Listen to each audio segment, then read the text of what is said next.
So hello, everyone, and welcome to our session. And we have two great speakers today, Daniel and Kimelet. And before introducing to you, I want to try and post their bios to our chat. Tamar, can you try and help with that? Well, with copying and pasting their bios? Okay, so let me just briefly introduce Daniel, and then we can you can read his, hopefully, bio via the chat. So Daniel Quiroga, who holds a law degree with the minor of public affairs from the Universidad de los Andes in Colombia. Daniel, maybe you should just start, and if your bio is not going to be available on chat, I'm going to more formally introduce you when you end your presentation, because we're going to try and post it online. No worries, that's wonderful. I'll begin now then, first by thanking the organizers for the opportunity. It's really a wonderful conference. It brings together two topics that are quite close to my heart that I haven't managed to put together, so I was quite excited to see, and I'm very happy to share with you what is very much a paper in progress, and I apologize in that sense for the rather short draft and the rather inchoate presentation I'll be giving today. But as you saw, the paper I want to share with you today is titled Coming Along to the Radio, the Kidnapped Voices and the Production of Political Memory in Colombia, 1994-2018. And I begin my paper with, and I hope you can see my screen. Oh, there we go, sorry. I begin my paper with this little building here in Geneva, where I'm usually based, which some of you might have the opportunity to visit before, which is the headquarters of the International Committee of the Red Cross. And because of some of my other work on architecture and international organizations, I know that this is a building that has quite a long story of entanglement with international law and its promise to tame war and strife to organizations and norms. Indeed, it was in this building where the ILO was first based, and it was originally built to create the Studicum institution, a higher education place for the Swiss elites in Geneva. And these are some pictures from the ILO arcade that shows the early uses of that building. And it had a long entanglement then with what would later be called international humanitarian law. During the two Great Wars, it served as a makeshift hospital in different senses. And it is in this place where the International Committee of the Red Cross finally found its new siege, its new location by the 40s and 50s. And there's a long story about how this came to be and how the canton and federal Swiss authorities participating in donating this plot of land. Now, something that is interesting, and some of you might have the opportunity to have seen this firsthand, is that since the 90s, it is also under the hill where this committee sits, that a new museum that holds the collections at the Red Cross and Red Crescent societies was organized. And in 2013, this was renovated, and the new permanent exhibition was called Into the Humanitarian Adventure. And that's the kind of title that I use for the introduction of my paper. Now, this permanent exhibition, not unlike the ICRC itself, is divided into three main areas, one of them human dignity, defending human dignity, the other restoring family links, and the third one, reducing natural risks. And today I want to focus in particular in the second one, restoring family links. Now, each of these different sections of the museum were built by a different architect. Interestingly enough, the ICRC chose non-European architects for these different sections. And as such, one of them was made by a Brazilian, the other one by a Japanese architect. And this one in particular was made by the Burkinabe Diquedo Francisquere. And here I just wanted to show with you a quote in which he tries to explain the logic behind this exhibition and how in this idea of restoring family links, he wanted to bring people back to their roots through the installation itself. And as a Colombian, I was myself brought back to my roots by one of the particular things I saw in its collections. And it is that the topic of what I want to share with you. It's the show Las Voces del Secuestro, the Kidnapped Voices in my own translation, that was part of this collection of the ICRC. And now what I'll try to do if this doesn't betray me, is to share with you very quickly some audio excerpts from this show. So I'll show you three in quick subsection. First, how it opens. Secondly, the Ervin Hoyos, the producer of the show, talking a little bit about it. And finally, a testimony of one of the persons involved itself. So let me just go very quickly to the three excerpts.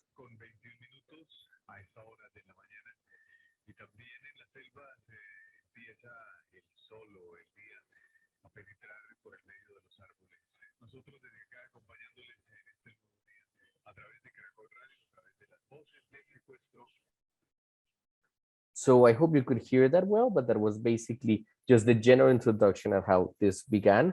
As you see, Colombians start the working day quite early, 5:20 a.m., but you see that it's through this Caracol radio show that the initial broadcast begins. Now I want to show you how the owner, the leader of this program looked when he was leading one of these shows. Los secuestrados del mundo tienen esta cita con la vida, con la esperanza, con la fe, con la fortaleza. Aquí estaremos hasta que salga el último secuestrado. Mientras tanto, veremos cielo y tierra hasta que regresen ustedes a la libertad. And basically, how this show worked is that those who were kidnapped, and I'll talk a little bit more about this later on, had the opportunity to listen from the deep jungles of Colombia, as we usually say in Spanish, to the radio broadcast of their family members who would tune in to Bogota, to the capital of Colombia, to send a message to those kidnapped. And I just here wanted to give you one last excerpt in which you hear one of these family members sending out the message to the jungles.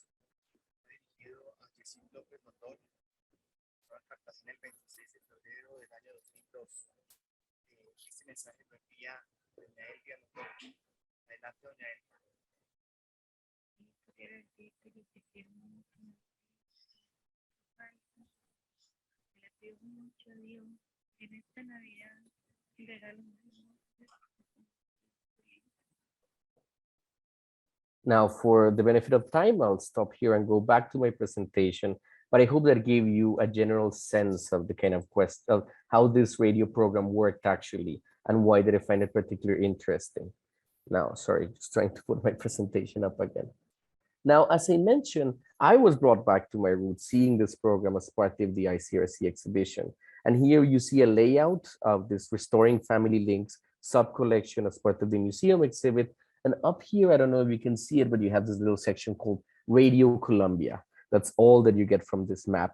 But how it looked, it was something like this. They would hang some sort of audio transmitter from the roof, some old radios, perhaps for decoration, and you would go underneath and you would hear excerpts of these particular recordings.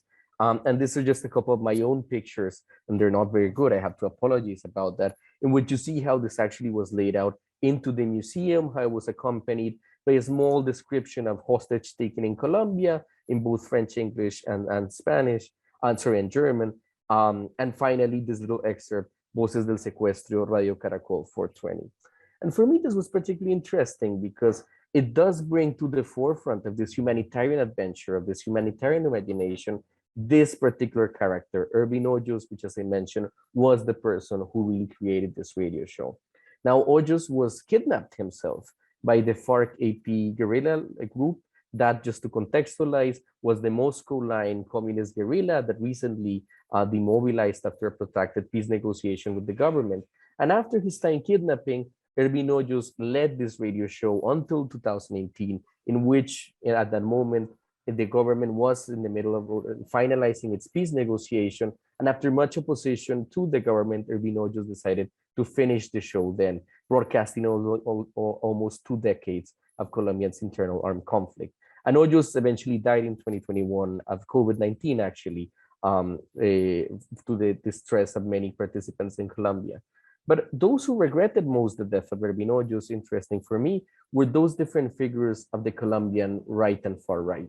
And here, and I apologize because it's in Spanish, I just wanted to show how 4 different, let's say, political actors of what we usually call Uribe camp, or what we traditionally identified as the right and the far right in Colombia, all in different ways noted the passing of Ervin Hoyos and lamented his exit from politics. And I think this is what is not really captured by the very sanitized exhibition that you see at the ICRC. And that is the crux of my argument in this paper. Well, the ICRC brings this radio show and puts it in conversation with another series of experiences of suffering and distress to create a kind of cosmopolitan imagination of what does it mean to break family links and the important actions of humanitarian actions to restore them. Well, it doesn't bring into the mix then the concrete political disputes and the political strides that articulated das voces del secuestro, the kidnapped voices, in its political context. Of course, the ICRC cannot do this, or the Red Cross and Red Crescent societies cannot do this. It is, of course, at the end, the idea that they're having a neutral image of the armed conflict which doesn't pick and choose winners and losers. But that, of course, was not Ervin Ojo's program. He, like many actors in the Colombian right, were quite aware, to put it in Mark Freeman's and Ivan Orozco's term, that the battle for memory in Colombia was going to be an extension of the armed conflict by other means. And that as such, to put forward a particular idea of what the Colombian conflict was about, who were its victims, who were its perpetrators, was going to be fundamental in the making of a political consensus after the armed conflict. And as such, that's what I want to do a little bit in this paper, not as much to criticize Hoyos or the ICRC, but rather to politicize them, to show that it's part of a broader political agenda that I find very distressing as a Colombian, insofar it's very connected to a particular movement of the local far right. And in particular, the movement, again, that linked very intimately that the main, let's say, outcome of the conflict was kidnapping committed, let's say, kidnapping actions committed by the FARC-EP and the leftist guerrilla groups. And I think this is important because the Colombian peace process and the Colombian armed conflict, and this is a controversial statement, we can discuss it with, I see a lot of other colleagues that specialize in Colombia here in this conference in the last 2 days. But one of the interesting things of the Colombian conflicts, if the Colombian conflict, is that the ways in which violence was executed depended a lot on the area and the violent actors at hand. So for instance, something that is very clear, and you see it here in Spanish, I'm sorry again for the lack of translation, is that certain criminal activities or certain violent activities were prevalent, especially amongst the leftist guerrillas. And this is especially the case of kidnapping and hostage taking. So this is what you see here in the graph that says secuestros in Spanish. You see that most of the kidnapping was related to this yellow color guerrilla groups. And yet something that I think is not captured by Ervin Hoyos or by the way he portrayed memory and violence through his radio show is that other sorts of violent and criminal activities, in particular extrajudicial killings and massacres, were mostly related to the activities of far right or right paramilitarily or army and police officials. And for that reason, it is concerning to me that Voces del Secuestro then transmits a loop-sided and a partisan understanding of who were the victims and who paid the price of Colombian armed conflict. And at the end, the argument that I want to put forward is that none of these different humanitarian projects are completely absent, can absent themselves from politics. To echo John Wallach's recent book on the judgment of history, even if we would like to be tempted by this idea that history will be on our side, and there will be one judgment from the state or from the past that will put end to strife and that will be able to create a supra-political narrative. Well, this is probably not going to be the case in Colombia or in any other place of the world. And in particular, and I think this resonates quite well with Kinneret's paper, which I also very much enjoyed reading, is that it shows how even humanitarian, even let's say lofty, leaning, benign projects are deeply entangled then with political agendas that have their own baggages. Now, what I would like to do then and in particular, what I highlight in this paper is that this is especially pressing considering the activism that people like Ervin Hoyos and those around him made against the HEP, the Special Jurisdiction for Peace. As some of you might know, one of the outcomes of the Colombian peace process is that we created a special court that was tasked to investigate and sanction the most emblematic crimes of the armed conflict. And Ervin Hoyos and the people around him were very critical about this special instrument because they saw as a way to give impunity to the former guerrillas, especially those on the left. And he was very active while he was alive, trying to dethrone the HEP, to reduce its particular funds, to reduce its area of limitation. And something that I highlight in the paper is that he was very involved in a referendum against the HEP itself, which was something that was part of the agenda of the anti-peace right government of the time that came after Santos and that is currently in power till Sunday's elections. Let's see what happens then. And I think this is particularly interesting because then the way in which Ervin Hoyos framed the issue of kidnapping is going to be part and parcel of how the HEP, how this special tribunal is going to have to be in task is going to face the task of making collective memory and making justice after the armed conflict. So how the HEP works is that it's trying to bring together a lot of different emblematic violations of human rights into some sorts of macro cases that systematizes certain patterns of violence And it's case number one, it's precisely the case on kidnapping and hostage taking. And something that I note here, this is a decision to which they have opened this case, is that they're very actively reading the kind of work that Ervin Hoyos and the people around him, the collective of victims of the FARC-EP, are trying to do. And you see here two excerpts from the paragraphs of the judgment, again in Spanish, and I apologize because of that, in which the court is acknowledging that received the report of Ervin Hoyos, of the Voces del Secuestro, and this is going to be part of the collection of facts that is going to constitute the limits and the framework for this court to make peace and to make a transitional justice. And with that, I'll just want to conclude in the last couple of minutes I have left, that saying that what I want to do then in this paper with this in mind is to bring together two strands of my own work that I haven't been able to connect. So on the one hand, some of the work on the, let's say, illiberal abuses or the illiberal uses of transitional justice, or what we might call human rights sorts of instruments by certain actors, and in particular, bringing this with some of my own work on art architecture and materiality in international legal history to promote this understanding, to highlight what is the political activism of this group of the victims of the FARC, to see how they're using the languages of transitional justice and memories in what seems perhaps as illiberal, or at least politically dangerous, in my view, strategies and outcomes. And finally, to link this, of course, with questions of political economy.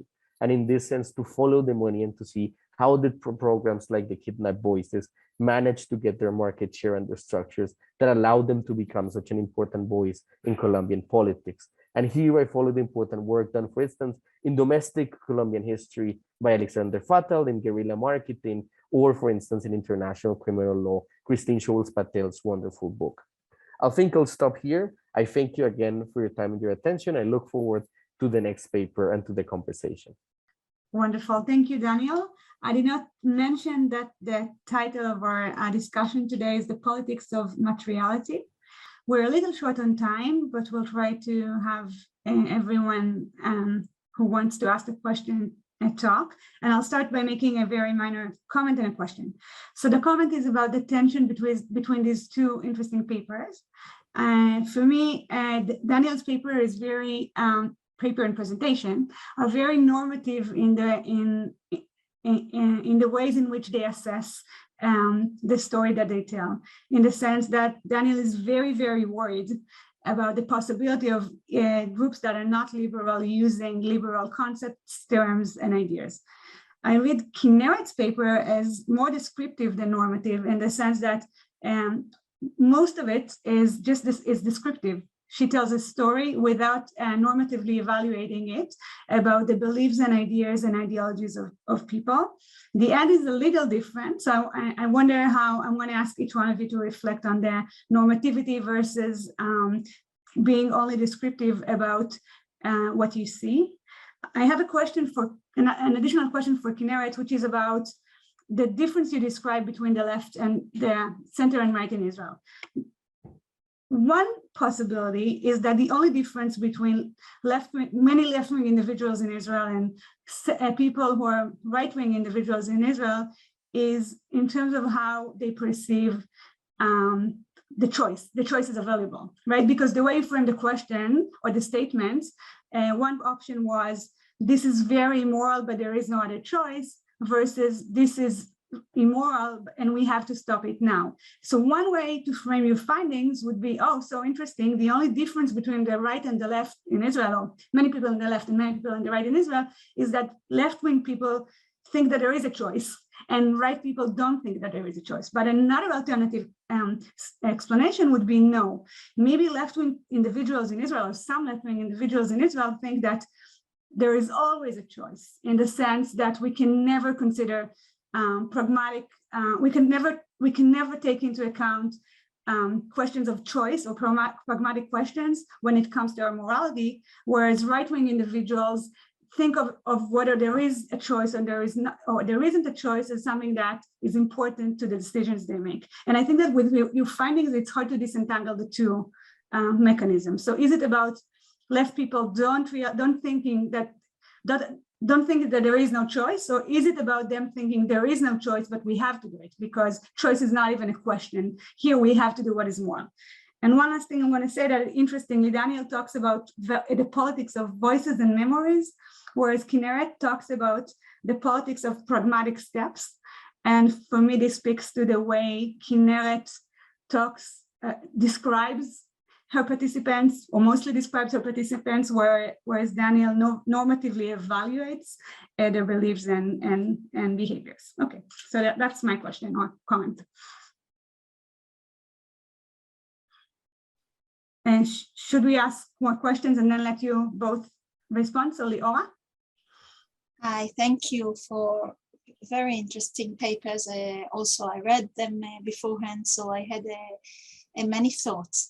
And I have a question to each one of you. To Kinneret, I wanted to connect your really interesting findings or approach. You know, this shrinking the conflict approach is a material approach. This is why it is connected to our conference. You know, it focuses on material well-being as opposed to big ideologies, right? And the question is whether we can build a consensus around materiality and do things as opposed to be kept in the symbolic conflict. But what I wanted to ask you to reflect is about, and it's interesting because in this conference, we talked about transitional justice moving towards its fourth phase of transformative justice.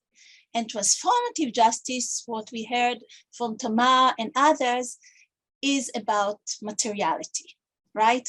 Because we heard also yesterday about Ireland that people don't really care about the big ideologies. They want to know if they are going to be unemployed or not, or what is it. So I wanted you to reflect about the connection, about how much can we describe what the materiality that you are talking about as a transformative tool of transitional justice, or is it just, you know, it can go only so far, because when we talk in transitional justice on transformative, we talk about institutions, we talk about, you know, deeper going than this. So I wanted you to just to try to reflect about the connection to this. And it comes back to what I asked to people, what they asked yesterday. Can we do the material without dealing with colonialism, without dealing with capitalism, the big things, right? If materiality without the bigger picture becomes apologetics. So that's for you, big question. And for Daniel, I wanted to bring you back to the materiality, because you are talking about a polity. You are right to say that the universalizing the kidnapping misses the politics of it, and I'm all for it. But I wanted you to reflect more about the materiality of this politics of the right. It uses radio, it uses voices. What is the place of emotions? What are the so tell us more about different kinds of politics. Is the left or the liberals now are devoid of voices? They are just talking about abstract notions. So I want to bring more to hear more about the nature, or how do you characterize this politics you're talking about in terms of materiality? Thanks. Tamar? Thank you so much. This was so interesting, and I have about a bajillion questions, but I'll just try to very quickly ask maybe one or two. Danielle, thank you. That was fascinating. I had a very similar question to Aura on if you can share a bit more on the materiality of memory and radio, but even more so if you could share with us a little bit about how you view the relationship between the material and these political power structure? Is the material, in your view, more prone, more susceptible to be used for illiberal purposes, to be harnessed for different political purposes? Is it maybe alternatively, or at the same time, more susceptible to being detached from political context? So if you could share a little bit more about the relationship of this type of materiality with political power structures. And to Kineret, yeah, something quite similar. I say that I was so interesting. I found it so interesting that I went into the website of STC's initiative, and it had two languages. It had Hebrew and English. And to me, that was very telling. I think throughout the articles, there are quite a few assumptions regarding diminishing Palestinian suffering, promoting their daily life. But I was really wondering about how can you come to terms with these kinds of concepts, or assume them, when there is really no significant dialogue with Palestinians. And this is an entirely inner Jewish Israeli conversation that takes place really over the heads of the people whose life it's supposed to be impacting and affecting, and also on the assumption of a transitionality, because here in the context of Israel-Palestine, one of the features of the occupation that it's temporary, yet it lasts forever, and it's being reinforced through material structure and substances that make it very, very, very difficult to be altered at a later stage. So I also wondered if you could share a bit more about some of those assumptions, as opposed to those left critics who are probably saying, well, this is another instrument to prolong and deepen the occupation. But thank you, this was absolutely fascinating, and also a fascinating dialogue between the two of them. Great, so let's have each one of you answer for 3 minutes, 2.5 minutes. Perfect. Do you want to go ahead, Kineret? No, it's okay. You can start. It's okay. So very briefly, would it be also okay if I had a question that Lina Malagon, who is in the audience, asked me via chat?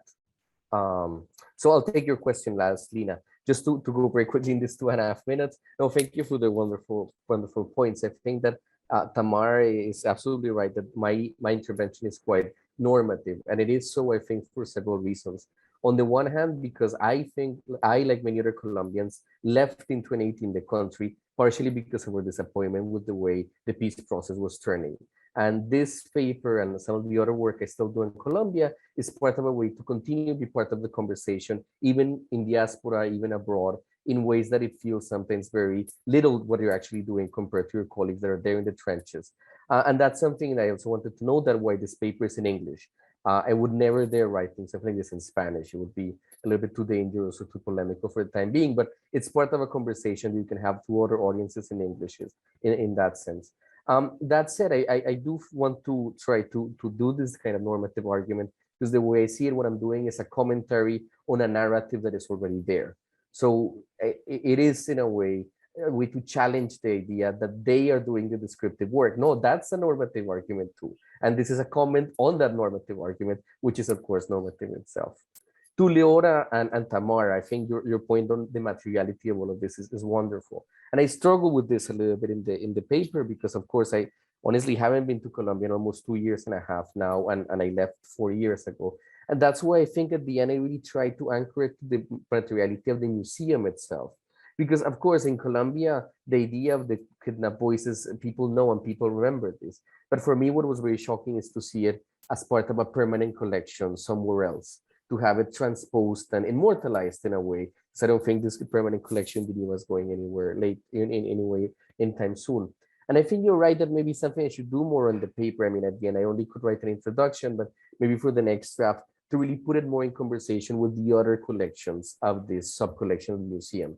So why do the kidnapped voices can fit in the same ideological horizon as the Srebrenica massacre? What is the operation of putting those things as equal, of putting them in conversation with the prisoners of war work that the ICRC does in Geneva, for instance, and how all of that is put together, is curated through a series of architectural and design choices that create a pathway for the museum goer. So I think you're right that in this particular moment, it's not very clear. I mean, of course, I don't want to kind of leave the point that the radio is immaterial. Of course, this radio was a very material show that required a network of relays, of recording devices, of audio towers to maintain and sustain the system infrastructure. But partially one of the reasons I'm not engaging with that is because I'm not in Colombia to be like firsthand in Caracol Radio and try to see how to unpack this. And just very briefly, just Lina's questions, I'm going to read the clip of it. She asked me about my definition of politicization and where it involves instrumentalization of the victims by political parties, and if so, where it's possible to talk about the agency of the victims. And I think this is great, Lina. I think what I'm trying to do with this paper is that it's trying to bring some of my previous kind of work in the trail tradition, the trail approaches to international law, that is very skeptical of the category of victim to begin with. And that's why I really wanted to focus on the victims of the FARC group. So you have a politically engaged with political agenda, an agency, victim collective, but of the right. And that destabilizes, I think, a lot of assumptions, at least of human rights scholars, of the good victim, the perfect victim, which seems to be someone usually closer towards sort of political agendas. So, I mean, just to respond in a way, Lina, I don't think that the victims are being instrumentalized. I think that victims have all sorts of political agendas. Sometimes they're the same, sometimes they're very similar. In the Colombian context, the victims of the right are very different from the victims of the left. And maybe we shouldn't take victim as a privileged category to begin with. So I'll try to be very brief because I know we are late. So thank you all for the great questions. I'll just say that for Tammy, I'm trying to be normative in the face of sociology. I want sociology not to be liberal, and that my perspective could also engage with other groups and understand the words. And I'm not trying to say what is better for normatively better for politics, but I'm trying to bring other perspectives into the discussion. And also for your other question, I don't know. It's not in the full paper. I'm not analyzing the left. I'm analyzing more the right and the center. So but I think that in the left you can find them like both attitudes, that it's a possibility and also that it must be a possibility, and in the right the others as well. So I think it's mixed, and the quantitative data can tell us, as you said, what people actually thought. But I think it's okay that these are the two things, and it's true that STC's approach is pragmatic, and it takes pragmatism very, very seriously. And about the materiality and transformation, I won't be able to answer it now, and I really need to think about it. But also, like olive trees and soldiers wounding people are also material. So it's not only the materiality, but also what you think is the first steps for this reconciliation or transformation. And it resonated to me also yesterday, what they say about Ireland and what is important for people. And maybe it's a first step. It won't solve all the problem, and we must think about colonialism and all the other stuff, but maybe we can think about it as a first step. And it goes back to Tamar's question, because I think that STC, yeah, everything is in Hebrew and English and not in Arabic. I know that they do make efforts to make connections with Palestinians, with Israeli Palestinians, but they also have connection with Palestinians in the West Bank, and they tell things that are kind of similar to what people in Ireland said, that it's important for them, all the things that STC is promoting. So they have informal connection with them also, and maybe it's a step that they will go the next step for them. But yeah, it's a particularistic politics, and this is one of its markers, that it doesn't have this Arabic language as well, I think. But particularistic doesn't have to be without Arabic. There is no contradiction there. No, I know, but they're having the Jewish viewpoint, like the first and foremost the Jewish viewpoint, and they are going outside from there. And it's a new initiative. It's in its first steps. I'm not going to advocate for them, but I'm saying that I did hear that they have connection with Israeli Palestinians in the West Bank, and yeah, this is an indication of something, but I don't know what will be next. Great. Thank you everyone for a great panel.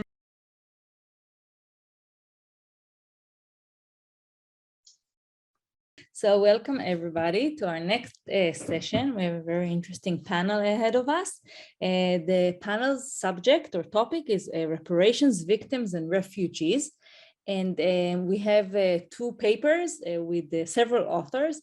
So I'll start by presenting our first speaker, who is Valeria Weg-Weiss, who is currently a research fellow at Constance University, but she has many more affiliations and titles, and you can see the full bio in the chat.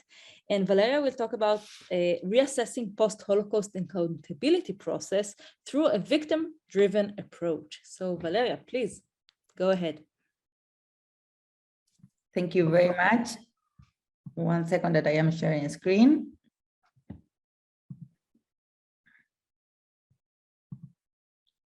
Yeah, I hope all of you can see it. Perfect. Yeah? Great. So just briefly, I wanted to tell you that this is part of my habilitation process. That is like this second PhD that people do in Germany. When they are not satisfied with only one PhD, they do 2 of them.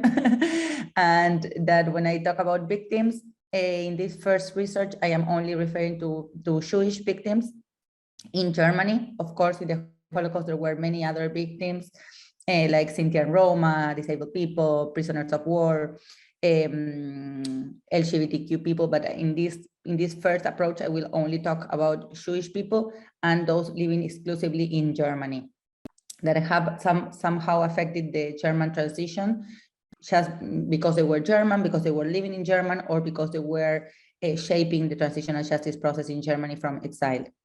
And of course, when we are seeing the program from today's conference, we wonder, oh, should we really go back to the Holocaust? There are so many other conflicts going on even today.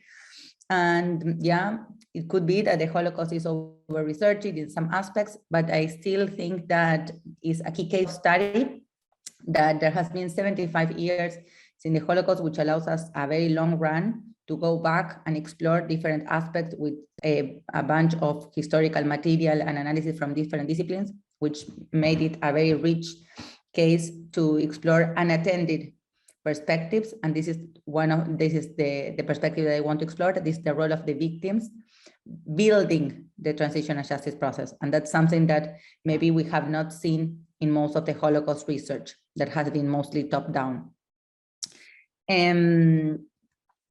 So in relation with the topic of the conference, we can ask one question, that is, which was indeed then the role of the Jewish German victims in the transitional justice process in Germany, in terms of material justice or reparations.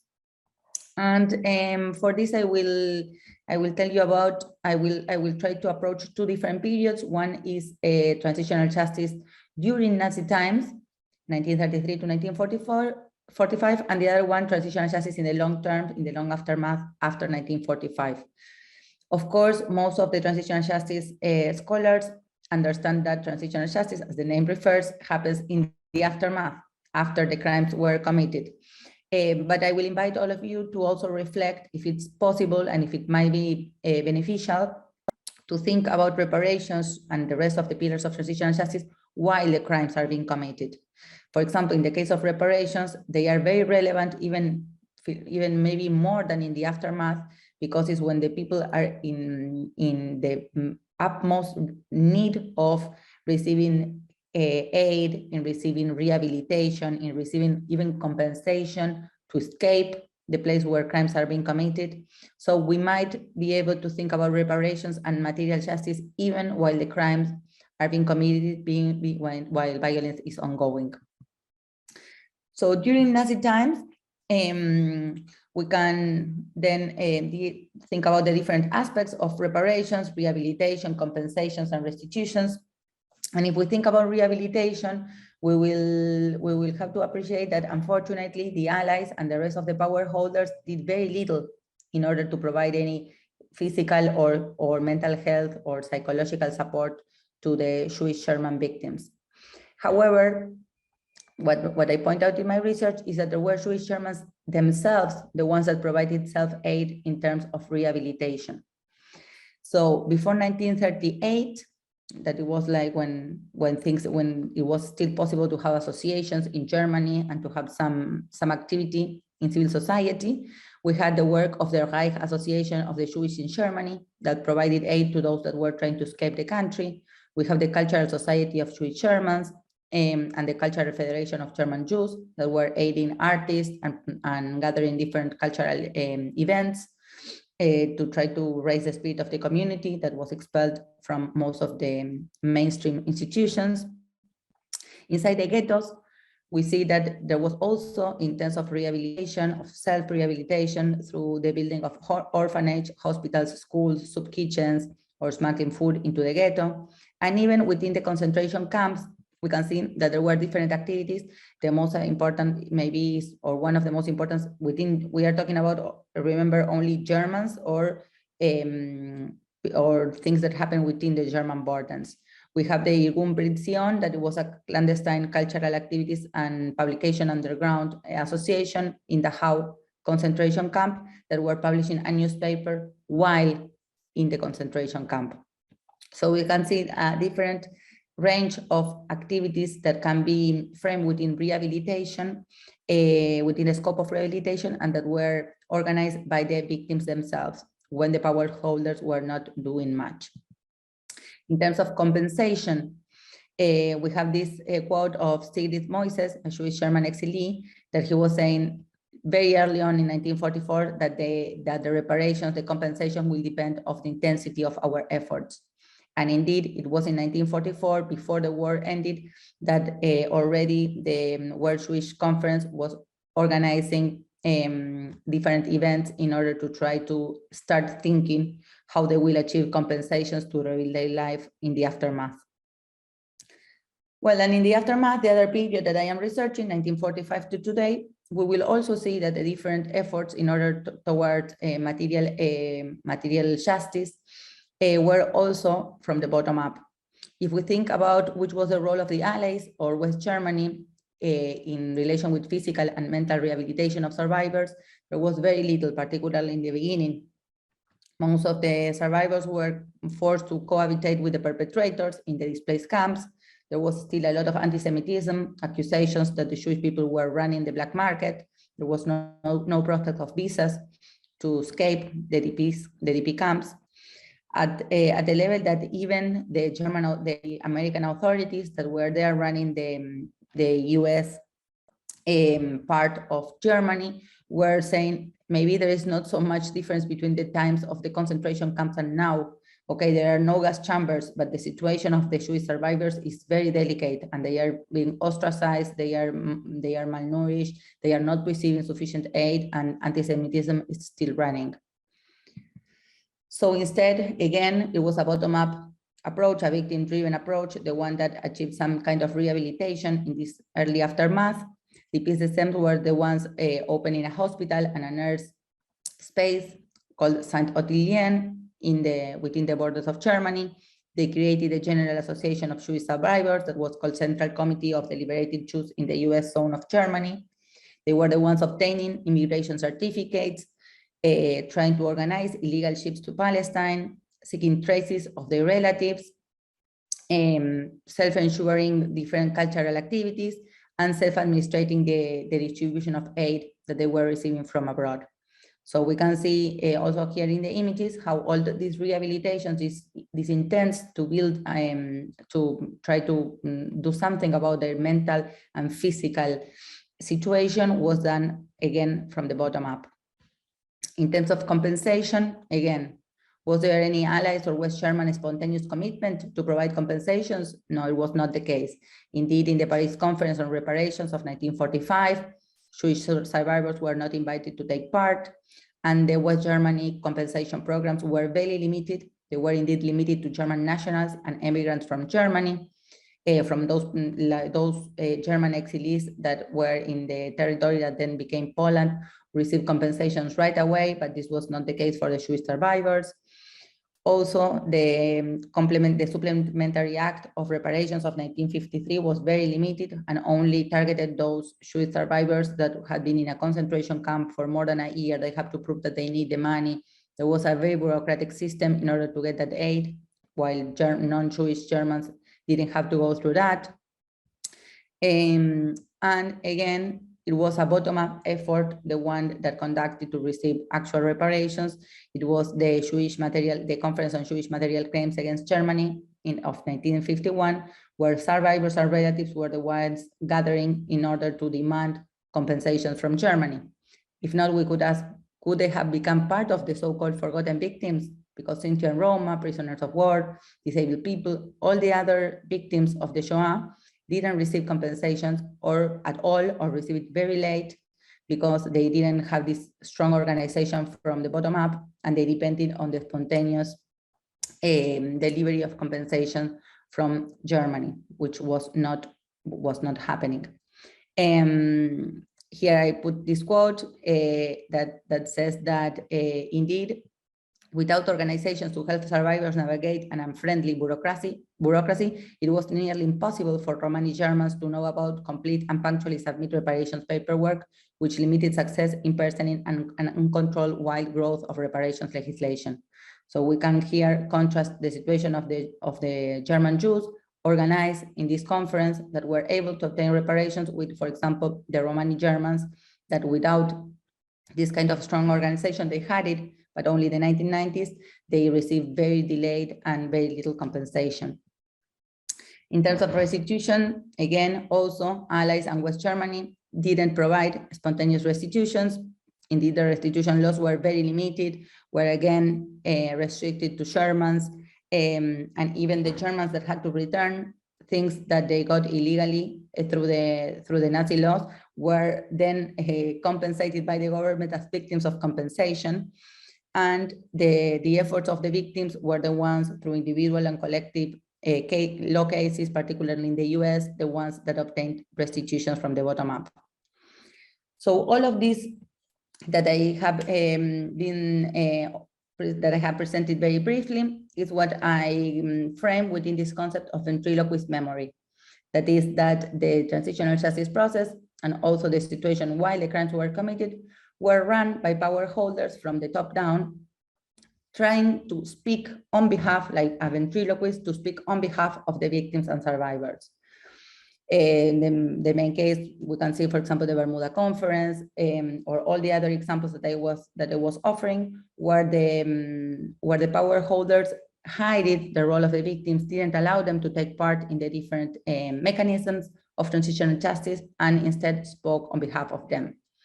And then I refer to a second level of ventriloquist memory, that is that even when victims did a lot of things, as I have been shown, this is not part of the mainstream narratives.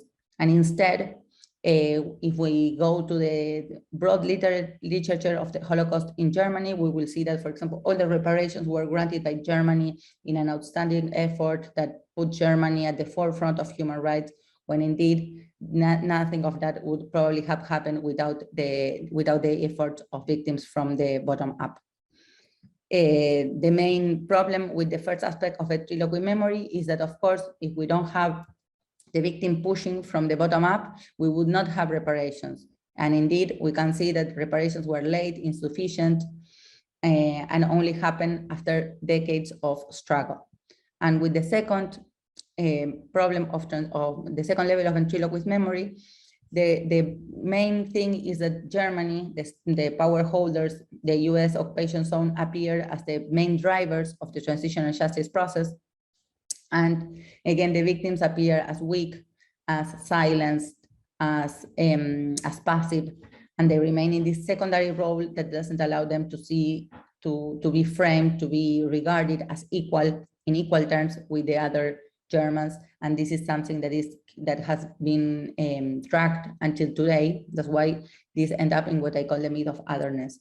This idea that victims are still excluded, are still occupying a second role as second-class citizens within the country, without being possible to recognize the great effort that bottom-up strategies have represented in the achievement of transitional justice goals in Germany.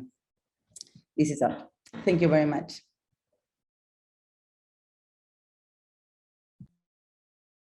Thank you very much. It was really, really interesting. I have some questions already, but we'll take them all at the end of the panel. So maybe if we stop sharing, great, thank you so much. And our second paper is co-authored by 3 LLM students from Essex, and I'll present them. So I hope it's that you'll present in the order I present you, but if not, then try to follow. So Lorena Vilches and Dimitra Serafimidi and Shivani Puri. And all of them are, again, LLM students or LLM candidates from Essex, University of Essex, and they're discussing the bridging the gap, reparations in refugee camps. So I think we have really 2 talks here back to back on a really important topic. So please go ahead, start. Well, thank you very much for organizing this conference and for giving us the opportunity to present our research. First, let me say that this research has been conducted in the framework of a project between the Human Rights Central Clinic of the University of Essex and the Trust Fund for Victims of the International Criminal Court, the TFB. So how do we deliver reparations in refugee camps? This is a question which has guided our research in the last 8 months. We had focused on the reparations delivered by the International Criminal Court, the ICC, and well, today we will present our main findings. As you may know, the International Criminal Court delivers reparations in many different settings, and the legal framework of reparations has been mainly developed through its case law. We can find a specific provision on reparations in the Rome Statute, Article 75, which establishes that the ICC could deliver restitution, compensation, and rehabilitation measures. In the ICC jurisprudence, the court has expanded the scope of this Article 75 and has also included symbolic measures. ICC reparations can have an individual and collective nature. Individual reparations address specifically and directly the harm suffered by the individual, while the collective character is referred either to their nature or their beneficiaries and awards the community as a whole or specific groups of victims. This collective component that reparations may have is particularly relevant when we are talking about refugee camp context. So far, it is clear in the ICC's framework that the purpose of reparations is not just to deliver redress to the victims, but rather to do so in a meaningful way by being responsive to the operational reality in which they take place and the realities of the harm suffered by the victims. Therefore, the implementation of reparations should be influenced by the conditions on the ground, such as existing capacity, infrastructure, resources, security, ongoing ethnic relations, and the period that has elapsed in the crimes occur. The operational dimension of reparations means that the feasibility of these measures needs to be carried out in a local context, which is usually conditioned by the specific scope of provision of services, social dynamics, and security context. Even though it seems to be that there is the ICC's legal framework on reparations, there is a lack of academic literature and, of course, in the context of the ICC's jurisprudence, on international accountability mechanisms and how we should implement reparative schemes in refugee camp settings. So why is important to address this issue? The number of victims of international crimes, crimes against humanity, war crimes, and genocide, falling within the jurisdiction of the ICC, who are now hosted in refugee camps, is constantly growing. And in the near future, the ICC may award reparations to case victims who lived in this specific context, implying that the Trust Fund for Victims, the ICC's body in charge of implementing reparations, will likely be called to design and implement reparations plans in refugee camps. For this reason, the aim of our research is to explore to what extent delivering reparations to Rome Statute victims who are based in refugee camps is appropriate, and what modalities would be better to address their harm. Our research methods have included desk review research and analysis of primary and secondary sources, case studies, and we have also carried out some qualitative research in the form of interviews to academic experts, but also to humanitarian actors who are now working in the field. We have chosen also refugee camps, specific refugee camps as case studies.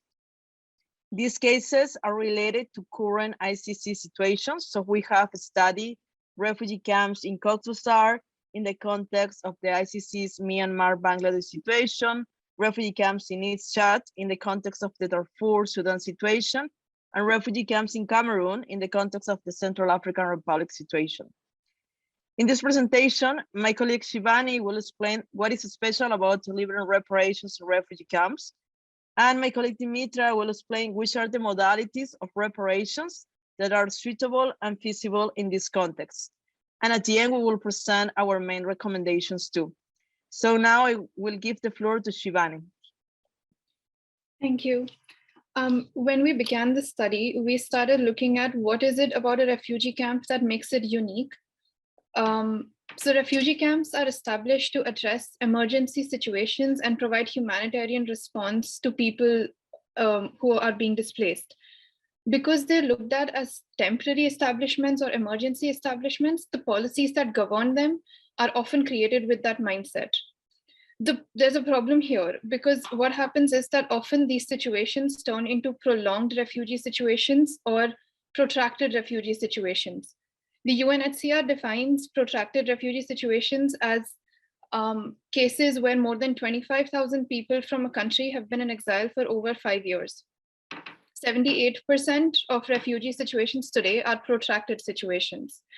So that shows that the policies that the host state has for the refugee camps and the humanitarian actors does not necessarily match with the on-ground situation of protracted situations. We looked at the general living conditions and we looked at 8 broad factors.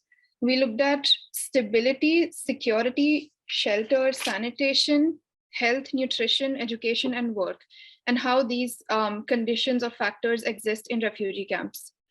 With regard to security, for instance, we noted that they are places that can be magnets for armed attacks, especially when these refugee camps are situated in remote areas or relatively poorer areas. Because the humanitarian actors provide various resources. For that reason, armed attacks are fairly common. In terms of gender-based violence, that is also a security concern that we noticed existed in refugee camps. In terms of shelter, sanitation, health, and nutrition, while basic facilities exist in most refugee camps for these factors, it is the fact that they are very basic in nature, they're not specialized, and the quality of these are questionable. For education and work, and this is a factor where the policies of the host state are particularly relevant, is in terms of work opportunities or opportunities to make a livelihood. If the state in question does not have policies that allow inclusion, for instance, in Bangladesh, or if they are policies that are anti-refugee in nature, in those cases, the chances of a refugee being able to make a living become significantly lower. In terms of education, while some refugee camps may have schools inside of them, the facilities in these schools are again fairly limited. And for higher education, we noted that there were huge problems and limited opportunities.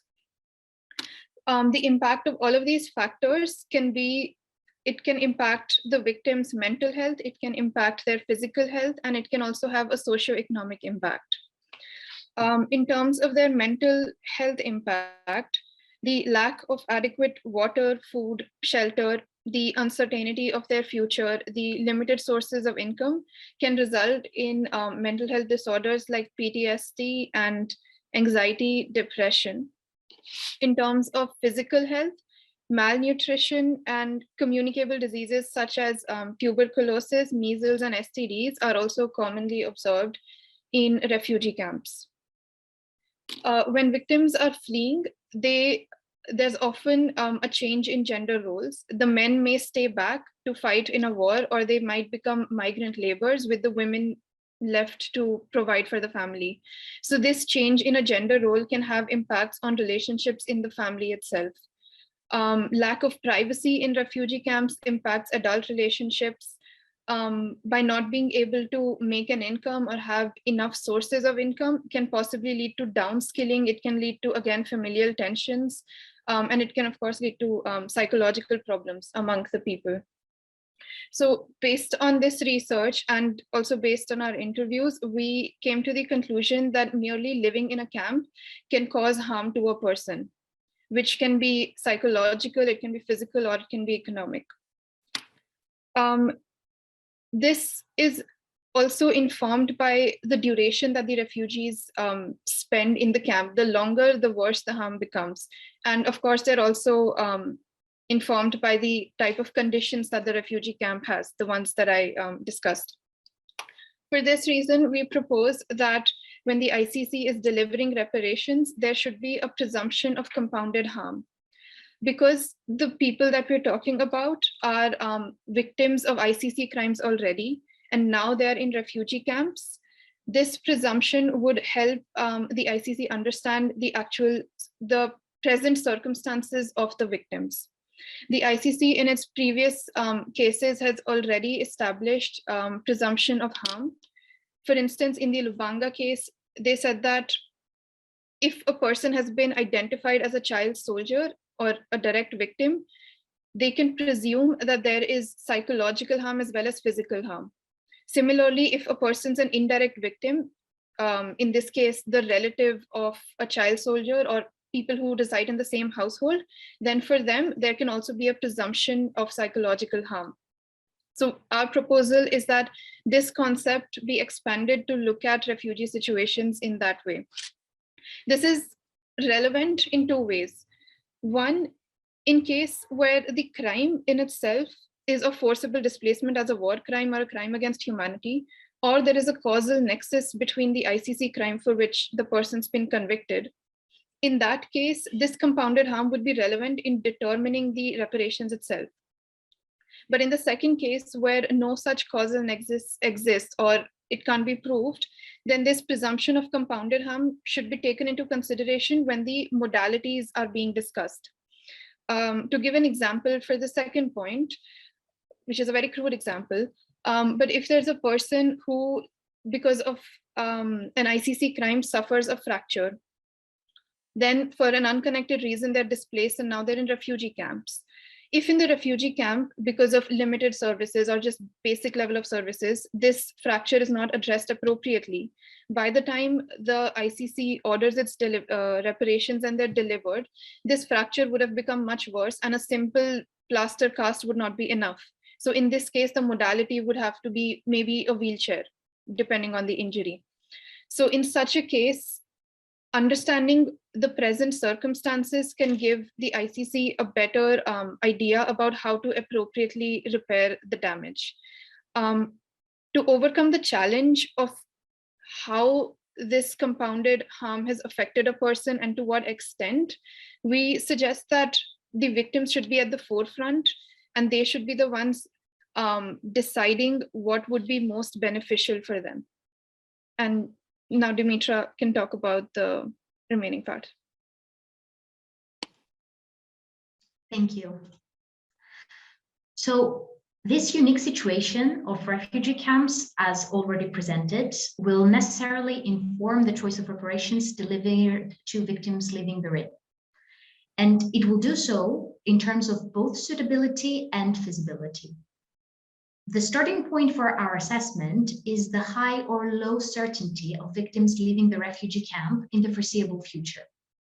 This will affect which modalities of reparations are suitable. And then on a next level, having had determined the suitable modalities, we then assess their feasibility in the context of a refugee camp by looking at the structure of the camp and the services provided therein. So first of all, leaving the refugee camp can be done in different ways, and most often it will be either on the refugee's own volition or through UNHCR-led processes, such as voluntary repatriation to the country of origin, third country resettlement, and local integration in the country of asylum. However, this level of certainty, it's very difficult to measure with accuracy, because even if a refugee is part of such a procedure, its completion might take years. In any case, the Trust Fund for Victims, upon delivery of particular modalities, must come to prior consultation with actors on the field and closely monitor the situation. For the purposes of our research paper, we have broadly distinguished between two scenarios. The first one being that of high certainty of leaving the camp, whereas the second one is of low certainty of departing. So, where it is assessed that the possibility of departing from the refugee camp is high, then there are two options for the Trust Fund for Victims. It can either decide not to deliver reparations while victims are in refugee camp, but to wait until they are permanently resettled. But we do not advise this because any kind of delay perpetuates the harm. And the second option that they have is to deliver reparations, but in the form of compensation. In our view, this is the most suitable modality in view of the upcoming departure, given that by nature, compensation is a modality with high flexibility that allows for the victims to make use of the money, regardless of their geographical stability, let's say. So turning now to the second scenario, in case no departure from the refugee camp is scheduled for the foreseeable future, then the situation is to be treated as a permanent one.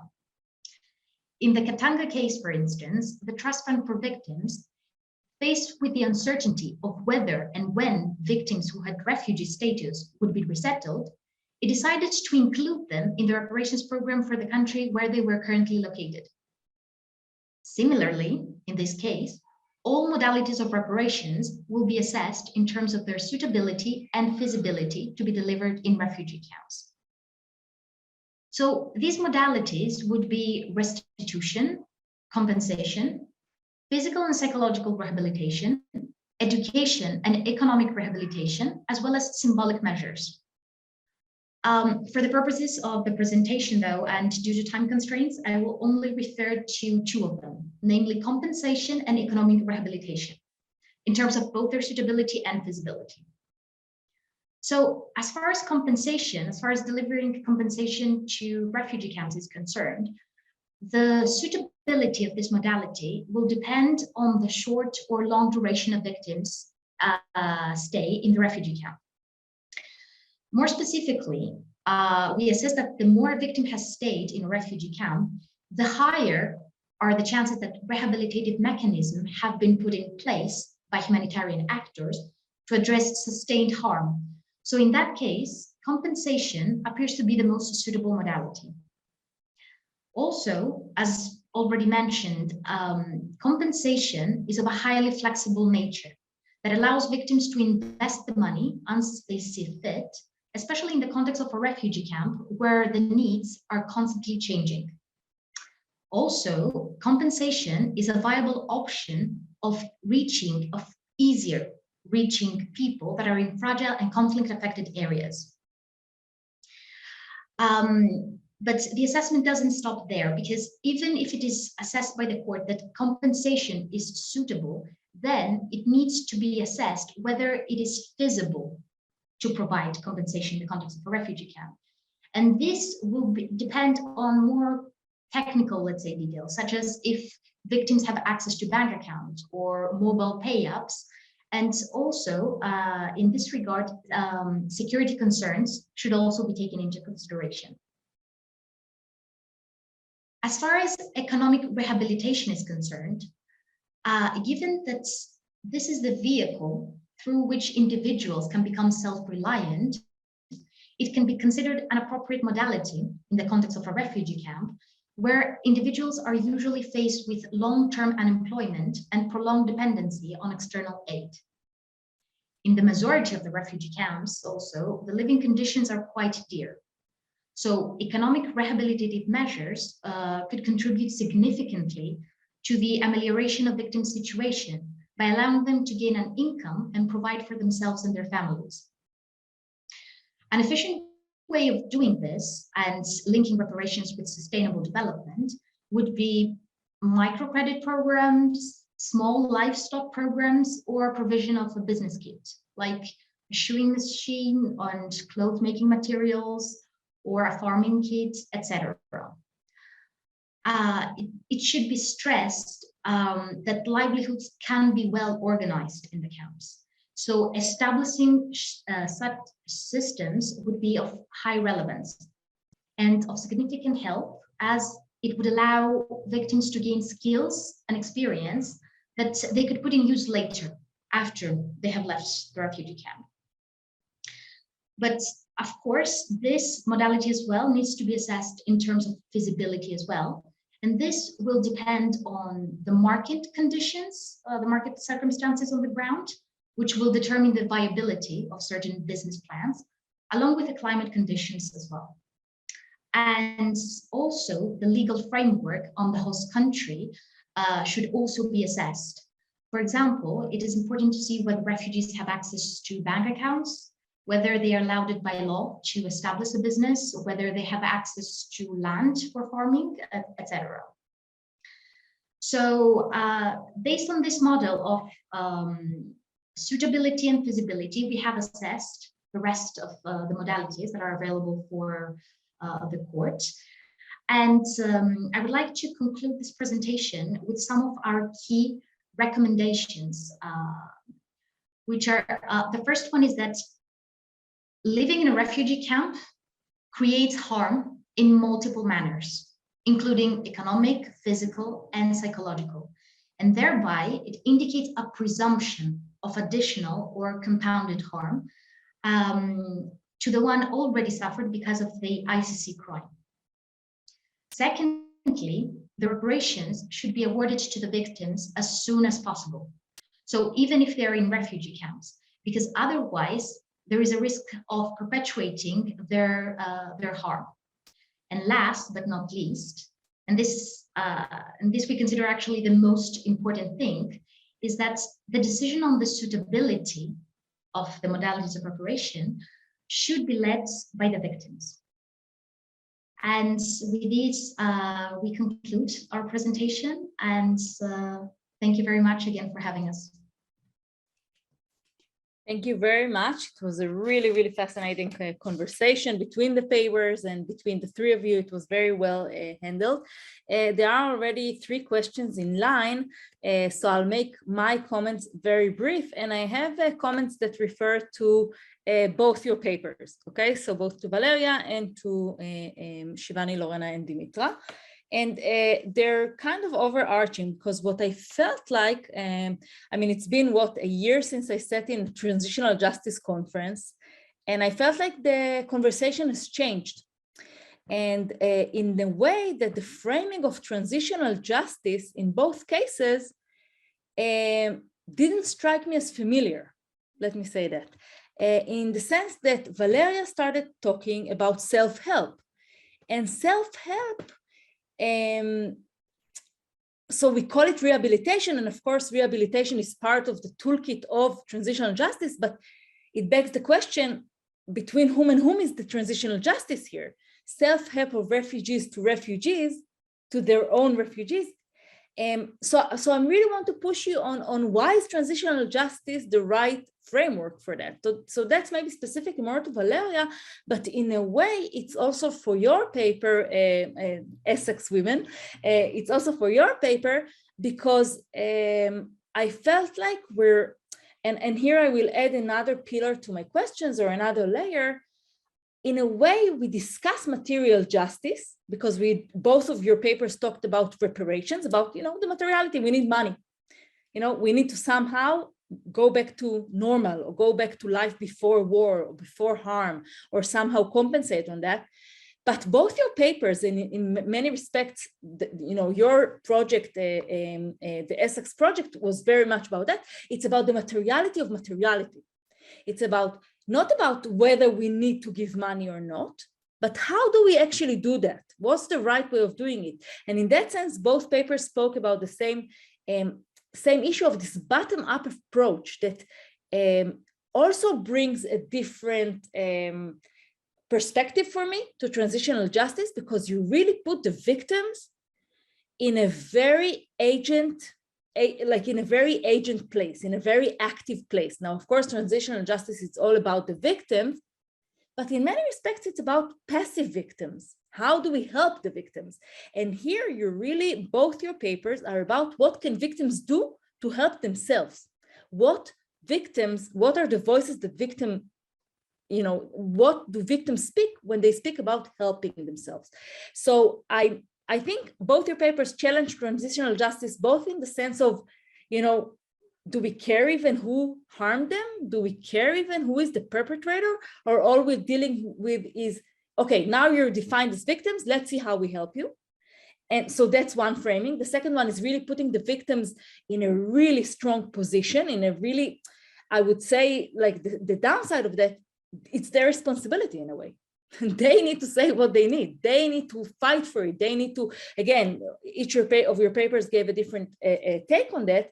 And the third one is really about the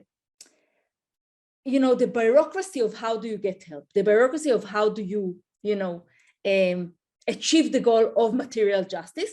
And here I want to say, as my last concluding point, is that it kind of took away another important, not took away, but challenged another important, or maybe the most important part of transitional justice, which is the politics. So not only that I don't know who is the perpetrator and I don't care anymore, and not only that it's all about the victims, what is the politics here of the transitional justice? It's all about money, but transitional justice, money or compensation or rehabilitation is means to an end. And the end is to, account for the past, bring two warring sides together, bring the majority and the minority that was hurt together. And here I kind of lost this dialogic political aspect of it. So I'm saying both your papers are really fantastic and the projects are amazing. I'm pushing you on the framing of transitional justice, and I think it does very good to the discussion of transitional justice. I just want to push you on how do you relate to what happened in the field thus far. So that's my question. You don't have to answer it right away because we have Liora, Einat, and a question from Shelly Pasternak in the chat. So I don't know if I'm supposed to read it or Shelly can just go on mic and ask it. So Liora first. Thank you.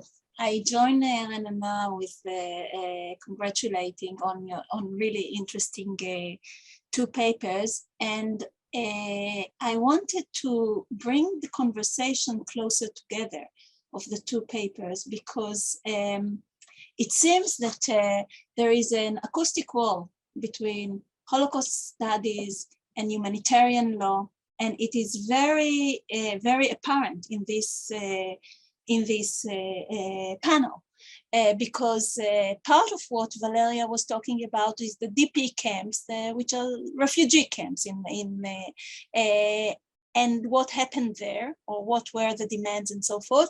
And you, of course, are talking about DP camps. So I wanted to suggest some points of commonality.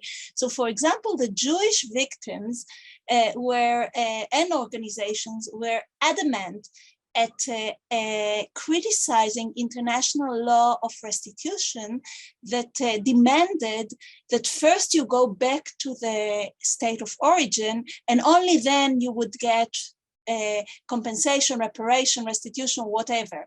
And they said, no, we are not going back. first, because they don't want us, and second, because we don't want to go back, and we demand to decouple the issue of restitution and reparation from return. And I think what you are doing in your paper is similar. When you are talking about the permanent refugee camp, you are in fact talking about stop waiting, stop being in waiting for the future. We want compensation, reparation now, and rehabilitation now. So this is one point of that it's worth reading the materials of each other, because I think they speak together. Another point is, and here I don't know if I agree with Renana, is the bottom up, top bottom, because I think that Valeria is clearly bottom up, you know, what the victims self-help and what they try to do, while your approach, I don't know, because most of it was top down, you know, what are the reparation framing and what can we do? And then only with the suitability in the end, you brought back the victims to decide. So I wonder how much, you know, you interview refugees, asking them what they want, you know, looking at it. And here there is another commonality, because in your paper you talk about education, and you said that in the camp, you know, education was created, I think, maybe by the refugees, I'm not sure, but clearly in the research on DP camps by Laura Yokush, you have a lot of discussion of how the Jewish refugees created education system. They were also interested in two projects that are totally foreign, I think, now to refugee camps, and correct me if I'm wrong. They were interested in creating their own court system, their own justice system, and they were interested in history, in writing the history of what happened to them, right, and not leaving it to the perpetrators or to the world. So, so I wonder how much it's gone. And the last thing I wanted to, oh, I forgot. So I'll stop here. It's just a call to reflect back on each other and see. I agree with what Renana said about where are the perpetrators who harmed you. And I think there is an interesting difference between reparation back then in post-Holocaust was about, you know, two sides. And in international law now, the ICC just doesn't bring it together. And it's interesting because then the responsibility is going away because somebody else is paying for it. So the question is, what do you see as important in framing it as humanitarian aid as opposed to reparation? Is it that the reparation brings in rights and the compensation is a matter of right and not of help? Or what does it do? What work does it do to call it reparation as opposed to humanitarian aid? I'll stop there. I have much more. Thank you. Thank you very much, Liora. I think this last point was really, really important. Like, what do we gain from putting it? Maybe that's what I tried to say also in the transitional justice. What do we gain from framing it like this and not just talking about how can we help people that were harmed? We have one question in the chat that I will maybe read quickly, so just we have it there with you. And it's Shelley who's asking about the temporal framing, because she says that transitional justice and specifically reparations are supposed to deal with what had happened. And she says, while refugee camps still exist, especially given your compounded harm or presumption of harm, the harm is still happening. And how can the court actually award reparations without striking down future demands once the entire harm is revealed? So if we take seriously that part of the harm is being in the refugee camp, what happened? Like, how can the court actually, you know, provide the reparations before we know how much harm has been done? So I'm leaving this question here, and Einat, please, and then you can all answer.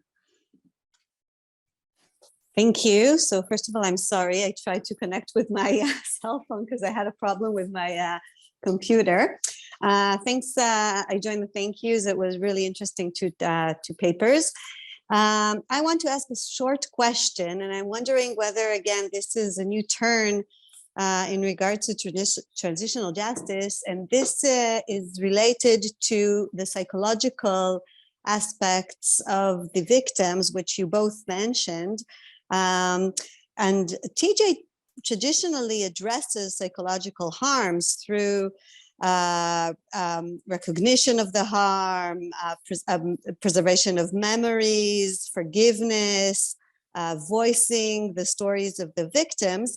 But it seems that generally transitional justice looks at harm in a more universal manner, as people having same psychological effects on of these atrocities, and that your direction points towards, and I'm wondering whether I grasp it correctly, and if you can elaborate, to recognition of more individual harms and needs. I respect also a voice and reparations, and I also wonder where this takes us in regards to transitional justice. Thank you. Thank you very much, Einat. So in the remaining time that we have, I suggest that we start with Valeria and let her answer from her side, and then move to Shivani, Lorena, and Dimitra. Please, Valeria, you have the floor for 5 minutes. I am multitasking, breastfeeding, so do you prefer that we start? Do you prefer that we start with the other? No, it's okay, it's okay. Go for it. But my brains are half functioning. Just to clarify that. Don't judge me for my reasoning today. In terms of so very many thanks for the feedback. It's awesome. So first, I wanted to say that I wanted, because of the content of the conference, I wanted to focus more on reparations as independent from justice. But of course, justice for the identification of the perpetrators, justice and sentencing are still key on my perspective on transitional justice. So I try to do this research that I was presenting today within identifying the 4 pillars of transitional justice as framed by the UN. So truth, justice, reparations, and guarantees of non-repetition. And of course, reparations can also be understood as ensuring justice and providing some justice redress for the victims. I was not pointing out that today in this presentation, I was more focused on material aid, but of course, both are interrelated, and transitional justice should be still understood holistically. So it's impossible to have comprehensive reparations if we don't assure truth about what happened, guarantees of non-repetition, and bringing the perpetrators before justice. So completely agree with you. It's not about only material aid. It has to be the 4 pillars understood holistically. And that's why also part of my research is which has been the role of the victims, working from the bottom up to bring perpetrators before justice. In terms of what you said about, okay, but now victims have to do everything by themselves. You are completely right. I should have pointed that out also. I understand this bottom-up approach as a right. So it's something that the victims can do if they want. Of course, the duty to provide reparations, the duty to bring perpetrators before justice is a duty that only belongs to the states. And maybe some international organizations, the Security Council, the victims, this bottom-up approach should be understood as a right that victims have the chance to enforce if they are willing to do so. If not, of course, all the duty belongs to the state. And another thing that you pointed out very well is, okay, but what about politics? Yes, of course. So in an ideal world, I would like the victims to be passive and to receive everything from the state and the international organizations and just wait for everything to be done. But because this doesn't happen, because politics are usually focused on other things, in the case of the Holocaust, they were focused on reconstruction of Germany, reunification, Cold War, and they were not focused on the Jewish victims at all, is that the bottom-up approach come into the picture because politics are failing. And even within this framework, it comes as a right, not as a duty. And in terms of what Leora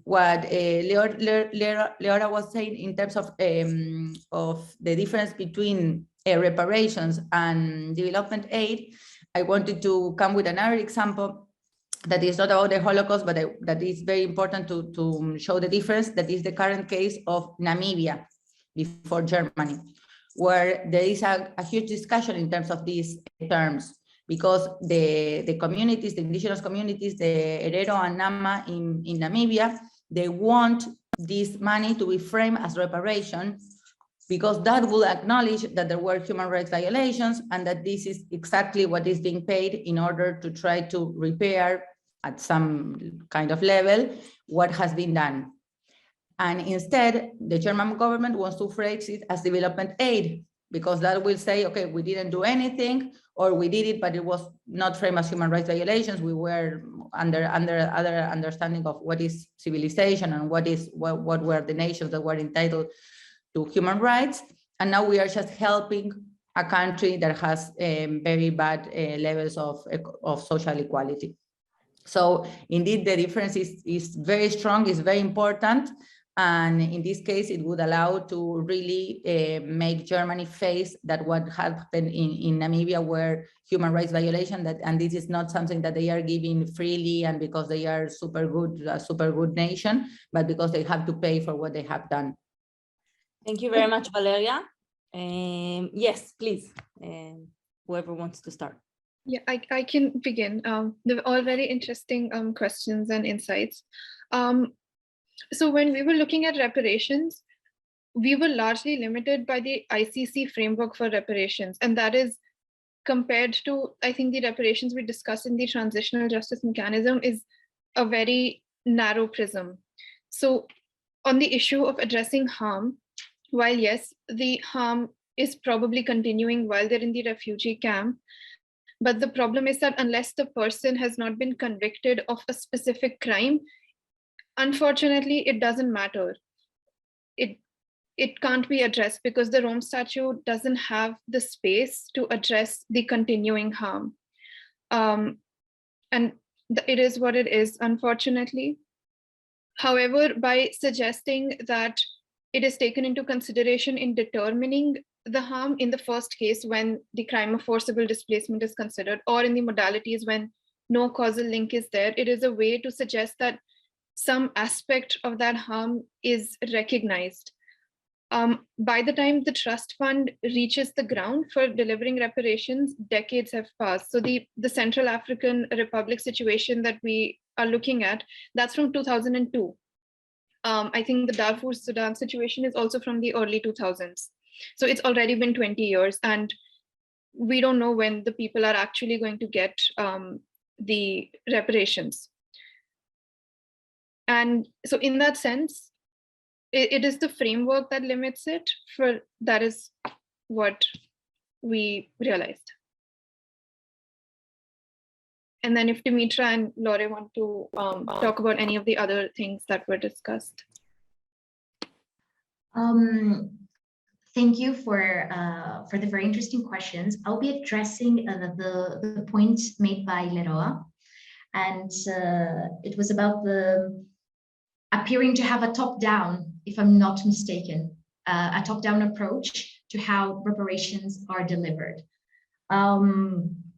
And that only at the end, victims kind became active participants in determining the suitability of the reparations.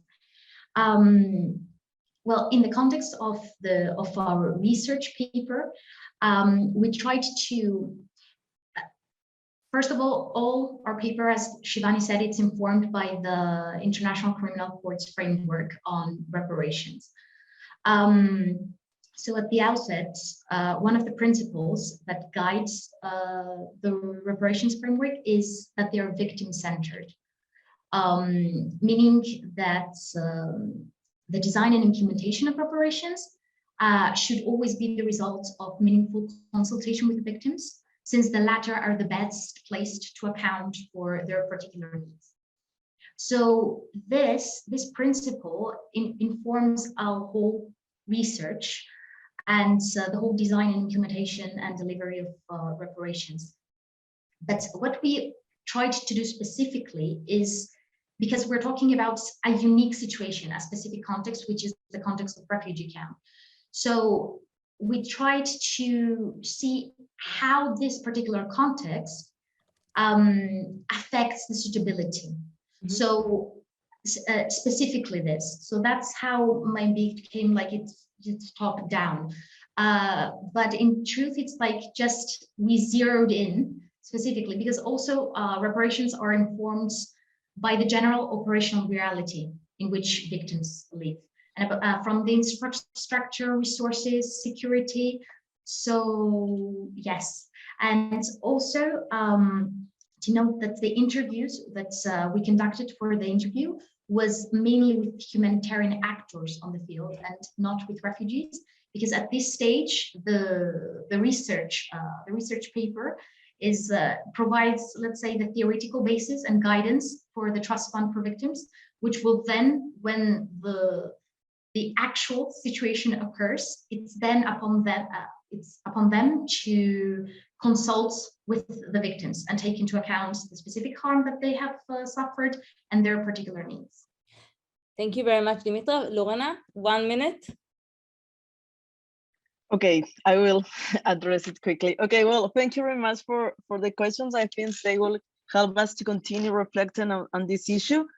I just want to address this comment about humanitarian assistance programs and reparations and how we can differentiate them in refugee camps context.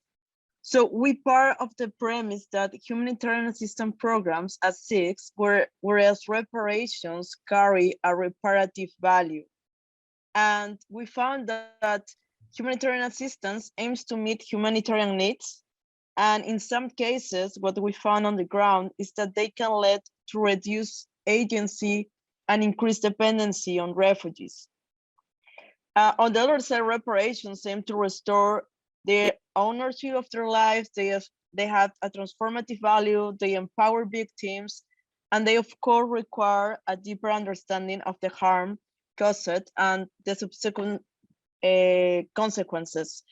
And we think that in these cases, in refugee camp context, reparations may have an added value than in other situations. Because in refugee camps, usually there is a massive power imbalance between humanitarian actors, including international organizations and international and national NGOs, and refugees. And usually refugees may feel absolute disempowerment in this context. So we think that reparations in this context, they have an added value. And of course, while delivering them, we need to take into account the humanitarian assistance programs that are taken in place by humanitarian actors, because it's important to know the general living condition of the camps, and of course, what victims need. But we cannot equiparate them like at the same, because of course, like the value of reparations is quite different from the humanitarian assistance programs. Thank you very much. It was a very interesting concluding remark session, and all the session altogether. Thank you very much for all the people involved. And I think we meet again at 6:30, right? In 12 minutes. So thank you very much. So hello, everyone. Thank you for joining us. My name is Shiran Altman-Butler, and I'm honored to be the chair of the final panel of this outstanding conference. Our panel will deal with questions of material historical injustices, truth, and memory. So without further ado, let me introduce our first guests for this panel. The first presentation will be of Professor Moshe Hirsch and Mr. Milad Said-Bergil, and is called Sites of Memory, Collective Memory, and the Impact of Commemorative Remedies Order by the Inter-American Court of Human Rights, the Case of Colombia. Moshe Hirsch is the von Hofmannsthal Professor of Law and co-director of the International Law Forum at the Hebrew University Law Faculty.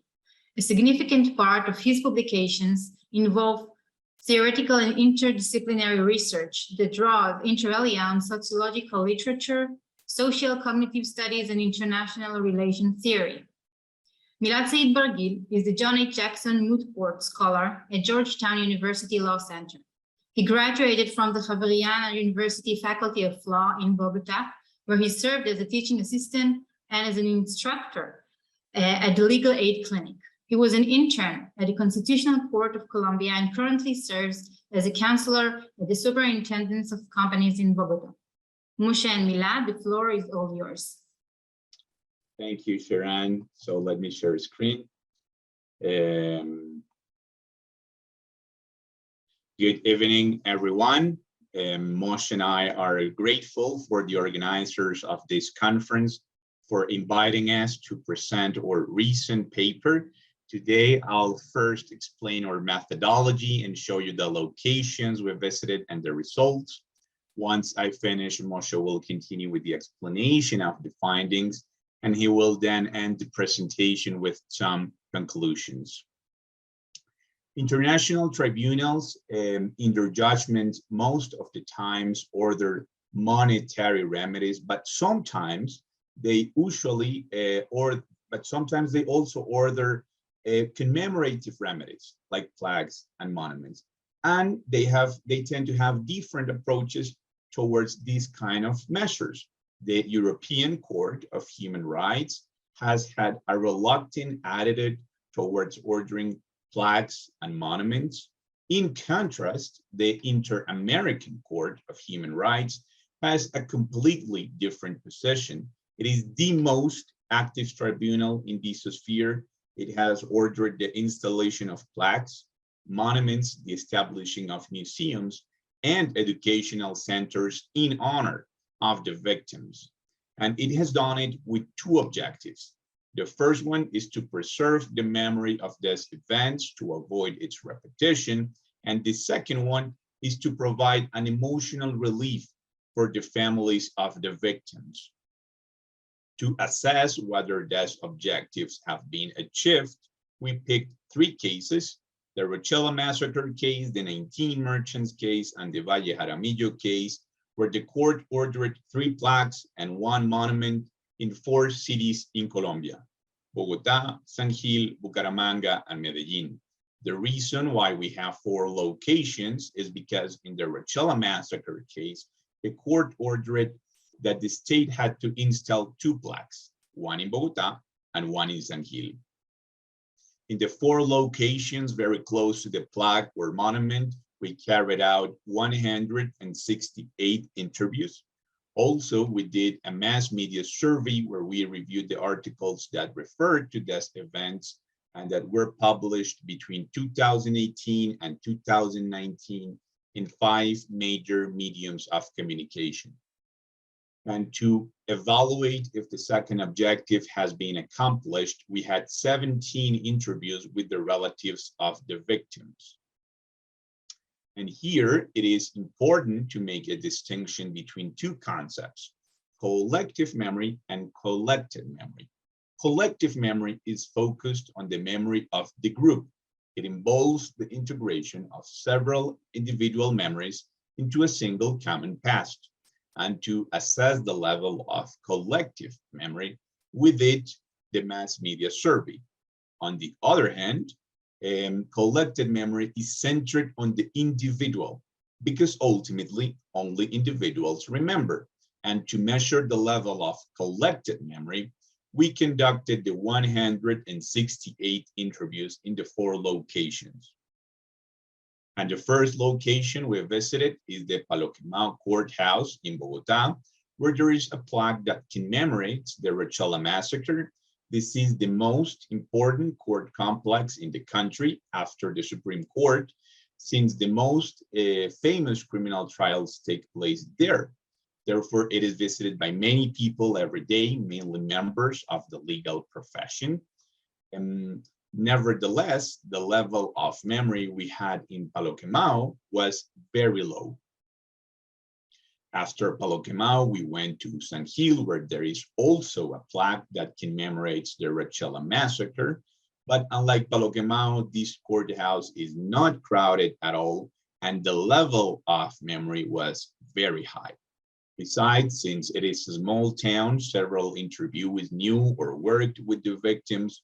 For example, one of them told us how painful it was for her and for other members of the judicial branch to go to the airport after the massacre, and then took them to the court, to go to the airport after the massacre to pick the coffin, and then took them to the courthouse for the wake.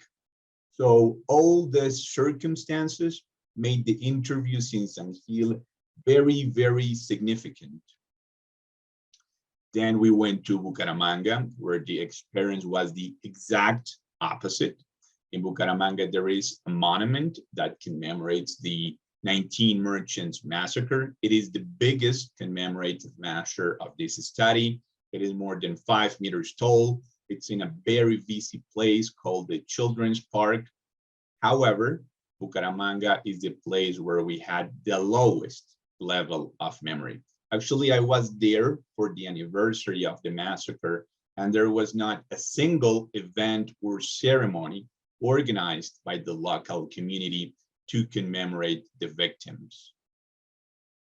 Our last location was Medellin, and at the Court of Justice, there is a plaque in honor of Jesus Maria Valle Jaramillo, who was a well-known human rights defender of his time.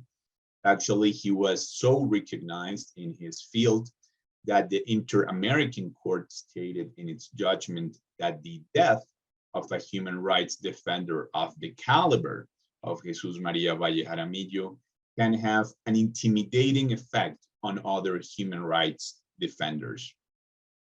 Despite this, almost nobody remembered his murder.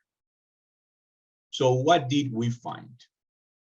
We found that even though we conducted the interviews very close to the plaque or monument in almost all the locations, the level of memory was minimal. In Bogotá, Bucaramanga, and Medellin, less than 34% of the interviewees remembered the event referred by the plaque or monument. Only in San Gil, we had a high level of memory, where 57% of the interviewees remembered the Rochela massacre. And we decided it was important to have a benchmark to compare it with these results. And this benchmark was the attack on the Supreme Court of Colombia in 1985. And the results showed that contrary to what happened with the commemorated events, the level of memory for the attack on the Supreme Court is very high. In Bogotá, San Gil, and Medellin, at least 80% of the interviewees remembered the attack on the Supreme Court. And even in Bucaramanga, where we had again the lowest level of memory, it is still very high. 66% of the interviewees remembered this event. Therefore, the level of collected memory of the 3 cases we studied is very low. And it is also low in comparison to other human rights violations that occurred in Colombia at that time. As I mentioned, we also did a mass media survey where we reviewed the articles that refer to the 3 cases we studied and to the attack on the Supreme Court that were published between 2018 and 2019 in 5 major mediums of communication. And unlike the 187 articles that are for the attack on the Supreme Court, there are only 45 articles for the murder of Jesus Maria Valle Jaramillo, 17 articles for the Rochela massacre, and just 6 articles for the 19 Merchants massacre. In consequence, the level of collective memory of the 3 cases we focus on is low in the Colombian society. Finally, we had 17 interviews with the relatives of the victims, and for them, these measures are very important, while for one of them, the plaque or monument is significant, and for 2 of them, it is somewhat significant. For 14 of them, it is very significant. These measures have become so relevant in their lives because, as one of them told us, Milad, this plaque represents the dignity of Antioquia, the region where Medellin is located. it represents the dignity of the victims, and it represents the legal profession. Thank you very much. And now Moshe will continue with the explanation of the results.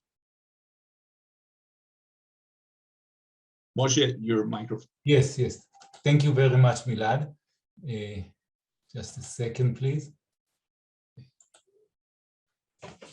Okay, so thank you very much for inviting us. And indeed, I will present some explanations, our explanations for the findings that Milad has just shown.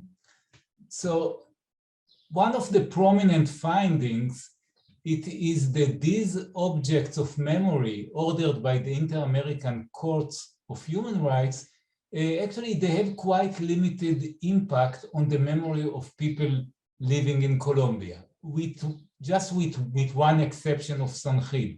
I mean, when Milad talked with people, many people around this memorial object and asked them, do you know what this monument signifies?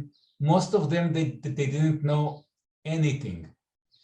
So we believe that the best explanation here, it is related to the culture of political violence prevailing in Colombia. There is quite a lot of literature about this unique combination of Colombia, that on the one hand, we find here a long-term constitutional democracy, much more stable than most other Latin American countries. But on the other hand, it goes hand by hand with prevalent patterns of political violence. And the history of the conflict in Colombia is riddled by so many massacres and killings of human rights defenders. And actually, it's not only about 10 or 20 years ago, it is also, if you follow news websites in Colombia, it is also in the recent years. So it seems to us that because we have so many acts of political violence, massacres, killing of human rights defenders, such acts, they are not marked out. And in most cases, they are quickly forgotten. Now, about close-knit communities and memory. The exceptional place where we found the highest level of memory, it is in San Gil. And how can we explain it? First thing, we are talking about small town. If you compare San Gil to the mega cities of Bogota or Medellin or even Bucaramanga, so San Gil, it is much more smaller. But probably even more important, that we are talking on small community that maintain closer social ties. And we know from literature that such communities that are characterized by dense social fabric, they are much more likely to develop and retain long-term memories. And indeed, from the interviews that Milad conducted in San Gil and also from literature, it is clear that this small community, it is marked by dense social ties, and they have quite strong sense of local identity. In San Gil, Milad found much more interviewees that personally knew the victims or their families. More interviewees knew the smallest details of the Rochela massacre. It is the only place where some people that Milad talked with them, they say something like, hey, if you are interested in the Rochela massacre, we know where the family of the victim is living and we can take you by our car. Nothing like that in Bogota or Medellin or Bucaramanga. And now something about personal ties and collective memory. So in Bucaramanga, indeed, we found the lowest level of memory. Only 12% of the people around this large monument, they knew something about the murder of the 19 merchants. And it might be quite surprising because as you could see in the picture that Milad has shown, we are talking about very large monument, more than 5 meters, in the middle of very busy park. I've been there, so many people are going around the monument, and still very few knew something about the murder of the 19 merchants. And we tend to explain it by the absence of professional ties between the victims and the people who are walking there. In the other 3 sites of memory, in Bogota, Medellin, and San Gil, we are talking about some memorial objects ordered by the Inter-American Court, and they are located in courts building. Yeah. So you may say that naturally in these 3 courts buildings, most of the people, they belong to the legal justice profession. I mean, lawyers, court officers, police officers, and so on. And most of the people from this profession, they knew about these massacres of people that belonged to this community. On the other hand, in Bucaramanga, we have indeed the largest monument by far, but no interviewee belonged to the professional groups. I mean, to this group of merchants. And indeed, these collegial ties, they were very clear from the interviews. Many interviewees have emphasized that the victims were members of the administration of justice system. When they talked about them, their language conveyed a sense of professional affinity. They talked about nuestros compañeros, our brethren, our companions in the legal judicial community. And beside that, in these sites of memory ordered by the Inter-American Court, members of the profession, they hold annual ceremonies in which they meet every year.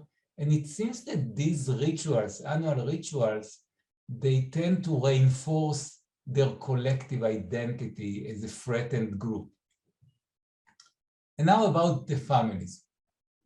Very important actors in this sad story, if I may say. So if we check all these relatives that Milad had interviewed, it is clear that for almost all of them, these objects of memory, they were either very significant or significant. To give you just one example, one of the relatives that talked with Milad, she said, of course it is significant for us, this site of memory. Keeping the memory of the brother alive. That is not the monument as such, no, because for us, he is there. For us, my brother, her brother, he is there. Yeah, quite strong. And these sites of memory, they constitute focal points for annual ceremonies in which members of the extended families, they get together every year, and together they retell what happened on that fateful day, and together seems that they reprocess the traumatic event. So our general conclusions here.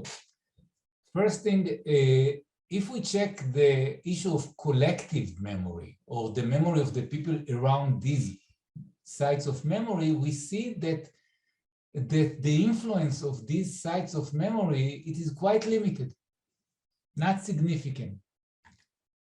And we believe that it shows the limits of international tribunals in the field of memory. And we believe that it is quite unrealistic to expect that some tribunal, and even a prestigious court like the Inter-American Court, it is just unrealistic that tribunals sitting in San Jose can really instill memories, can really create collective memories for the people living in Colombia. Especially once we are talking on memories that are inconsistent with the local culture of political violence. But on the other hand, we shouldn't be too much pessimistic, because we can see very clear that these sites of memory ordered by the Inter-American Court, they are meaningful, even very meaningful for the families in some small communities, like the community in Sanjil and the professional community. And it turns our attention to the symbolic interactionist approach to international law that emphasize the important symbolic role of tribunals for the victims, for the families, and for small communities. So our conclusion here is, because these sites of memory, they are so meaningful for the families of the victims and some small communities, so we believe that in such cases of grave violations of human rights, it is quite desirable that other international tribunals would also grant such commemorative remedies and order the respondent state to establish sites of memory.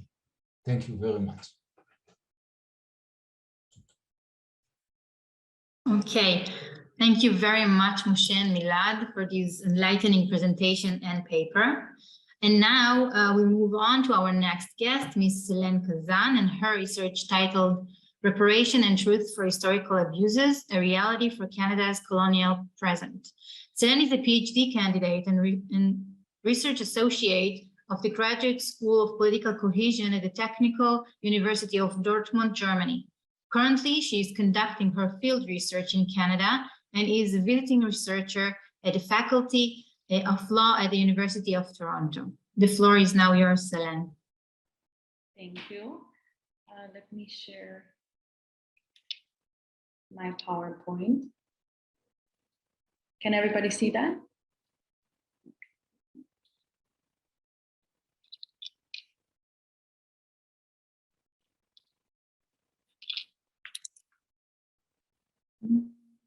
Okay.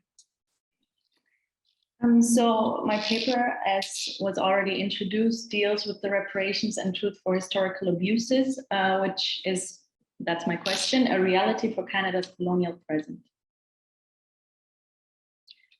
So what I'm focusing on is the Canadian efforts to be on a path of redress can be actually traced to grassroots activism by Indigenous peoples and survivors of the Indian Residential Schools, IRS. And the IRS were a part of a broader scheme to solve the Indian problem through civilizing First Nations in Canada and assimilating Indigenous children.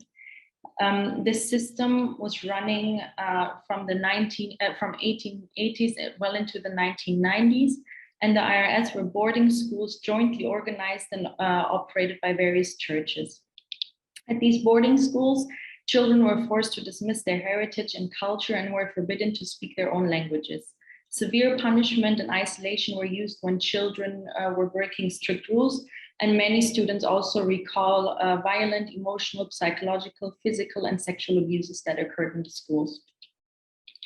It is naive to assume that the end of the IRS policies actually meant the end of structural assimilation policies per se. In fact, the IRS were actually the epitome of Canadian apartheid regime.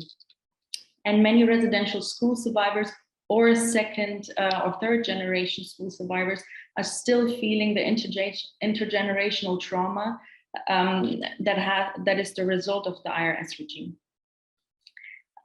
These intergenerational traumas were also a big theme at the Canadian Truth and Reconciliation Commission, and these themes included social maladjustment, self-abuse, abuse of others, and the breakdown of family ties. The intergenerational trauma has remained unspoken for many years, which resulted in more long-term damages because Indigenous peoples were not given the platform to share their feelings. The government was abbreviating actually this by not offering means of redress. It is argued that the IRS is actually deeply rooted in the mindset that forms the nation state Canada. And the IRS policies and other policies that marginalized indigenous peoples were schemed attempts with genocidal intent that is argued, which is covered up in a way to not violate established British law. Cree scholar Tamara Starblanket actually declares it in this way, that she says that policies that aim at stripping off the indigenous identity remove any discernible political distinction from a people through forced assimilation. Establishing the Canadian state actually required the dismantlement of pre-existing indigenous nationhoods. So one can here speak of a slow form of genocide, cultural and physical, evident in the IRS system and its aftermath. It is also apparent in the colonial system the IRS was actually rooted in, including the Indian Act and the child welfare system. So now coming to the actual search for justice and redress. With Phil Fontaine, who was then the Grand Chief of the Manitoba Chiefs, personal testimony on national TV, you can say that this kind of started a snowball effect, because more and more people came forward by confessing and giving testimonies of the physical and sexual abuse that occurred in the IRS. And these manifold revelations actually resulted in demands for apologies, which later on also happened that some churches that were involved in organizing these schools apologized to the indigenous survivors. After a lot of negotiations and actually the discussion of whether to go the retributive route or the restorative route, it was kind of a justice balance, because there were court proceedings that precluded the TRC and the IRSSA, and many survivors demanded a TRC and restorative approach that incorporated reparations and a healing process. One of the issues with the lawsuits were that criminal and civil lawsuits were limited to actually criminalized acts such as physical or sexual abuse. So the larger context where this abuse occurred were merely used to gather evidence, but not to create a bigger picture of colonialism, assimilation culture, and lack of reconciliation. A lot of, and this was one of the first things to happen, and one class action lawsuit even, it included secondary plaintiffs that were not survivors, but rather their children that were not born when the parents attended the schools. And this claim was, however, not accepted because there's no cause of action available in Canadian tort law. So the adversarial nature of both criminal and civil lawsuits made the proceedings highly traumatic and re-victimizing for survivors, and they're due to the cross-examination and the doubts about the allegations. And this is how, through these class action lawsuits, the IRSSA was formed. And it includes several pathways of redress. First, the common experience payment, which was paid to everybody that had to reside at the Indian residential schools, where claimants received a core payment of 10,000 Canadian dollars for having to attend, and an additional 3,000 for every further year they had to attend. And this payment was actually also a means to acknowledge the harms that were difficult to litigate, such as the loss of language. Then there was also the individual assessment payment, which was available for all those who claimed damages beyond the CEP. So harms suffered through the abuse that are ordinarily compensable in the Canadian tort system. And the adjudicators used a schedule where different points were given to abuses and relating to their gravity, which was actually deemed as a more respectful way to survivors. However, for example, an interview that I conducted with Eva Jewell, a researcher at the Yellowhead Institute, an indigenous think tank, said that the criticism she makes about this is that it quantifies the pain and once again individualizes the trauma, although indigenous people suffered it collectively. By individualizing the harm committed and putting a price tag on the harm, it is taken further away from the collective genocide that was perpetuated. Then one of the biggest parts that I'm also focusing on in my PhD is the Canadian Truth and Reconciliation Commission, which was the one significant aspect of the IRSSA agreement. So what unites TRCs is their objective to acknowledge past abuses, correct wrong narratives about the past, and address the requests of victims and survivors, and be a means of redress, actually. The TRC for Canada was a very unusual choice, as it is a consolidated democracy, and Canada is one of the few examples where a democracy chooses to use a TRC, although they did not have a civil war or conflict. But their objective was to acknowledge the past abuses and correct wrong narratives about the past. When the mandate of the TRC was drafted, it was a contested issue because the opinions on which powers the TRC should be vested with differed a lot. Some judicial powers, such as naming names and subpoenas for the TRC, could ensure some level of accountability, given the possibility that some former IRS staff might not collaborate. The government and the Catholic Church and the Protestant churches and survivors were not in favor of a legalistic mandate, but I argue that the TRC's mandate did not include these legal authorities for two completely different reasons that later on was sort of detrimental for the effectiveness of the TRC. On the one hand, survivors demanded the TRC because they did not want to be exposed yet again to another ordeal of adversarial litigation, and their idea of a TRC concept was built more on a restorative approach of holistic healing in a safe setting. Whereas the government and the Catholic Church did not want a legalistic mandate because it could result in a more legally incriminating public inquiry. One can say that this divergence of views of what a TRC represents is not a semantic issue, but rather a difference of indigenous worldviews, and that it was a convenient compromise in the end for the defendants.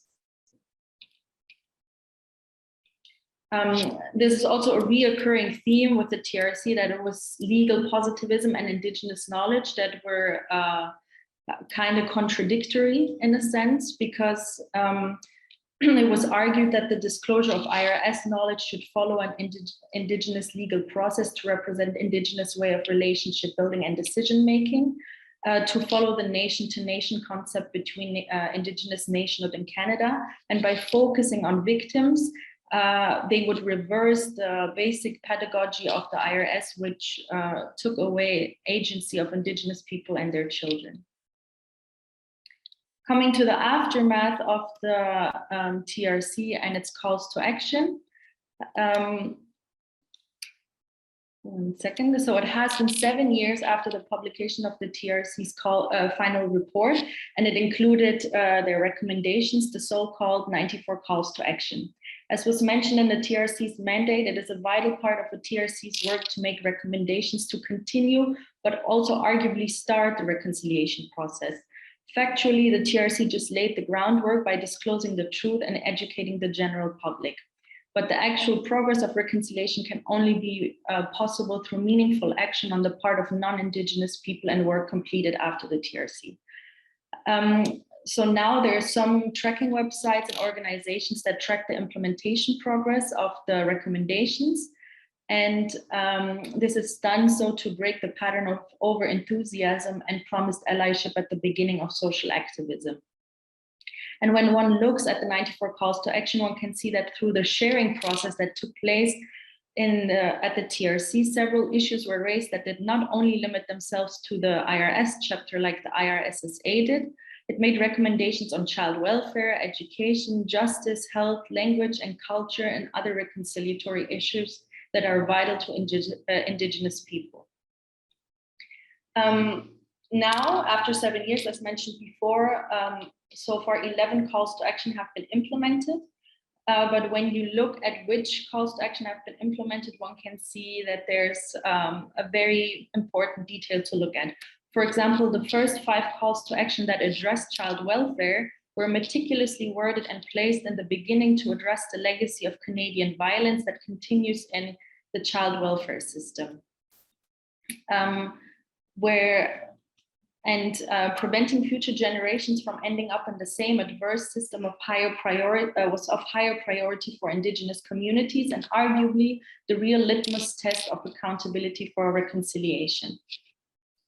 However, these calls to action have not been implemented in the country. Canadian government has been fighting the Canadian Human Rights Tribunal's ruling to compensate children and their families for being wrongfully involved in the child welfare system. In 2021, as many of you have maybe heard, after the revelations of the children burial sites near the Indian residential schools, 3 calls to action have been implemented in the 3 weeks following the revelations. That is more action than in the 3 years before. However, the calls to action that were implemented were once again of symbolic nature. Transitional justice scholars often note the importance of delivering on government promises. Not doing so is detrimental to reconciliation and might taint the reconciliatory work done before.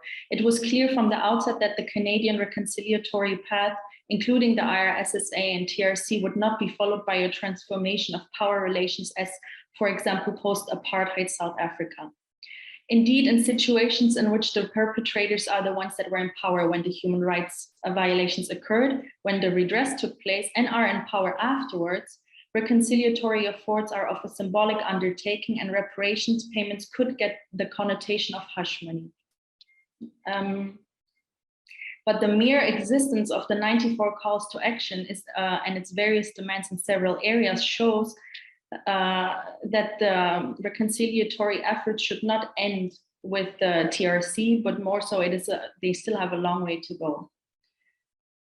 Hence, I argue in my conclusion in the paper that the problem with redress and usage of traditional transitional justice methods in non-transitional societies such as Canada is that they tend to be compromised by the ongoing influence of the wrongful system they confront.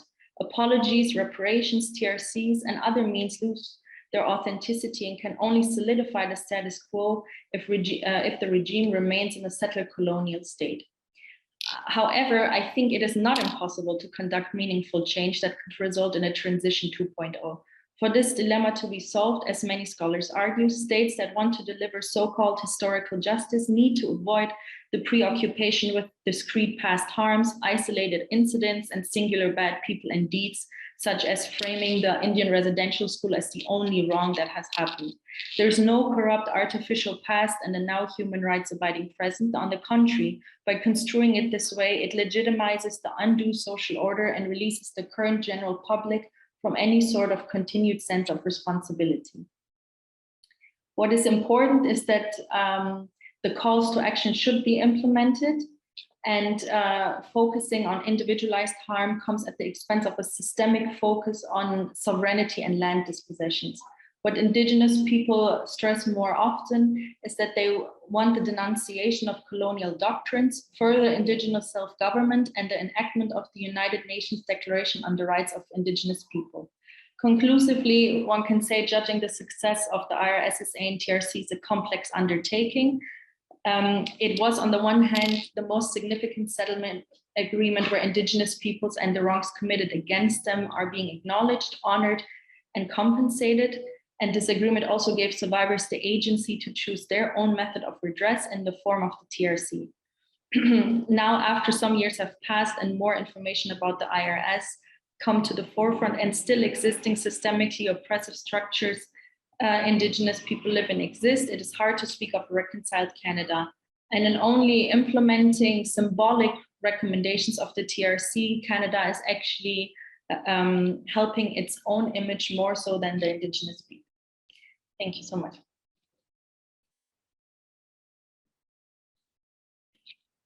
Thank you, Selene. Thank you very much for the very interesting paper and presentation. So before I open the floor to a discussion and questions, I would like to make a brief comment.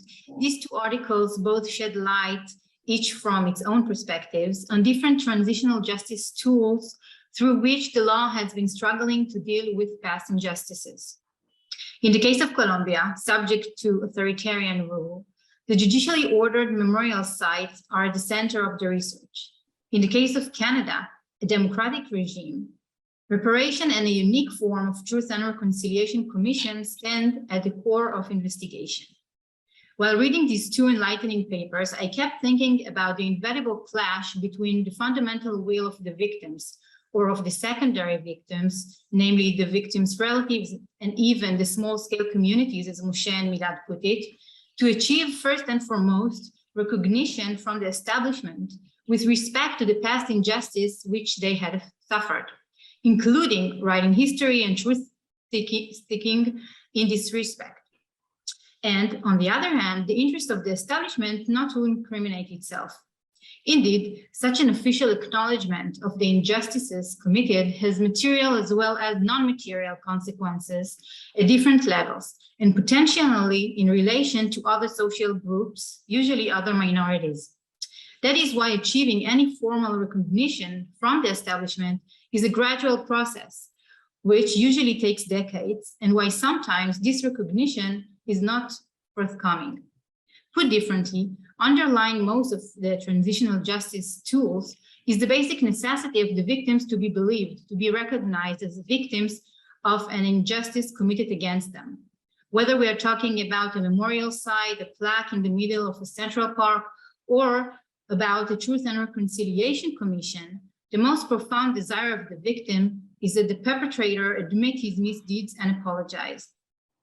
Indeed, as Moshe and Milad mentioned, the memorial sites are important for the relatives of the victims for the purpose of keeping the victim's memory alive, even though they are completely aware that these memories are hardly preserved within the wider society. According to Selene, the indigenous victims consistently demanded an acknowledgement and an apology from the Canadian government and churches for the IRS abuses. In this case, the victims did receive apologies from the establishment. We surely all remember, for example, the apology offered openly and publicly by Prime Minister Justin Trudeau in 2017, asking in tears for forgiveness from the Aboriginal children. However, obtaining such recognition is an extremely complex mission for the victims. Thus, for instance, Selene indicated in her article that even the IRSSA was, from the Canadian government standpoint, a happy compromise that saved the establishment from a more probing, legally incriminating public inquiry, thereby maintaining a certain degree of status quo. That is, it did not make a significant change in terms of making guilt findings. In order to highlight this complexity, I would like to add another test case to our discussion, this time from the Israeli context, that I believe is both instructive and interesting. The case of the Yemenite missing children. I will briefly outline the facts of the case. Over the years, the State of Israel established 3 commissions in order to investigate the complaints regarding the disappearance from government-managed medical institutions of more than 1,000 children of Jewish immigrants from Arab countries, the Orient and the Balkans, during the massive Israeli waves of immigration during the 50s. The vast majority were Yemenite immigrants.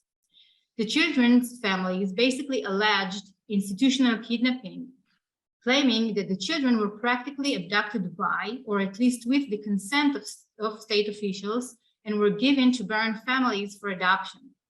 These allegations were basically rejected by the state, and a blanket of secrecy covered the documents of these commissions for almost 70 years, until the government decided to open the archives a few years ago, following the massive public struggles of the families affected. In 2019, the struggle took a different path when the families of 12 missing children in relation to whom the Commission had previously determined that there was no evidence to shed light on their fate, filed a lawsuit against the State of Israel. This litigation is still ongoing, but interestingly, a year ago, the Israeli government, concerned about this political hot potato and its potential and legal and extra-legal consequences, approved for the first time a comprehensive compensation scheme for all the families whose children's situation were examined by the 3 commissions. The government's resolution expressed sorrow with respect to the events which had occurred and recognized the family's suffering. However, responsibility has still not been accepted. In exchange for the withdrawal of the pending lawsuits and the relinquishment of any future claims, the state promised to grant a single payment to each family. The total sum of the compensation for the whole group was about 160 million new Israeli shekels. This was a one-sided initiative. The victims were not part of the process.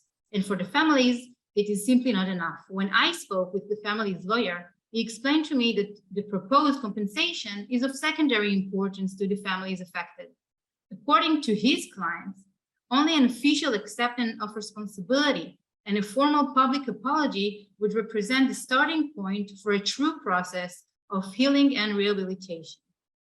So I would like to hear your take about the relationship, interactions, or connections from your point of view between these questions of recognition and truth seeking and the avenues of acknowledgement open to the establishment, including the instrument you have investigated in your presentations, namely the memorial sites on the one hand and the reparation and TRC on the other hand. Do these two actually advance the recognition and the acknowledgement that the victims are so eager to achieve?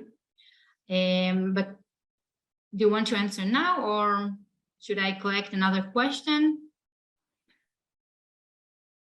We can do both. So let me, I see that there is another question on the Q&A. A question from Lilia. What can be the role and significance of a particular type of monument commemorating an event, especially for the people who do not know that much about the event or the victims? Does the size or realism of depiction attract more attention, or it is more about symbolism evoking feelings or detailed description of event, such as on the table? And we also have a Nat, so please. And Leora. Thank you. Daniel. Okay.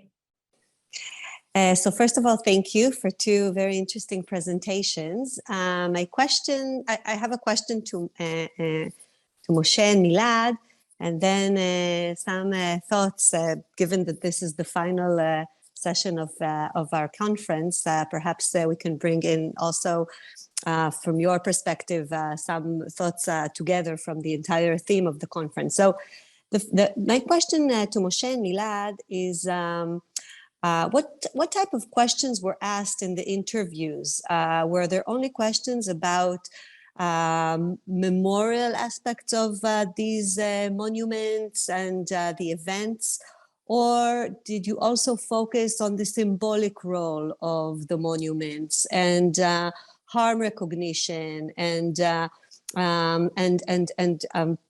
appreciation of the effects of these events on the society generally in regards to its transition and also of the victims? And in following your presentation on the monuments, which I found your findings very, very interesting, I'm beginning to think that we can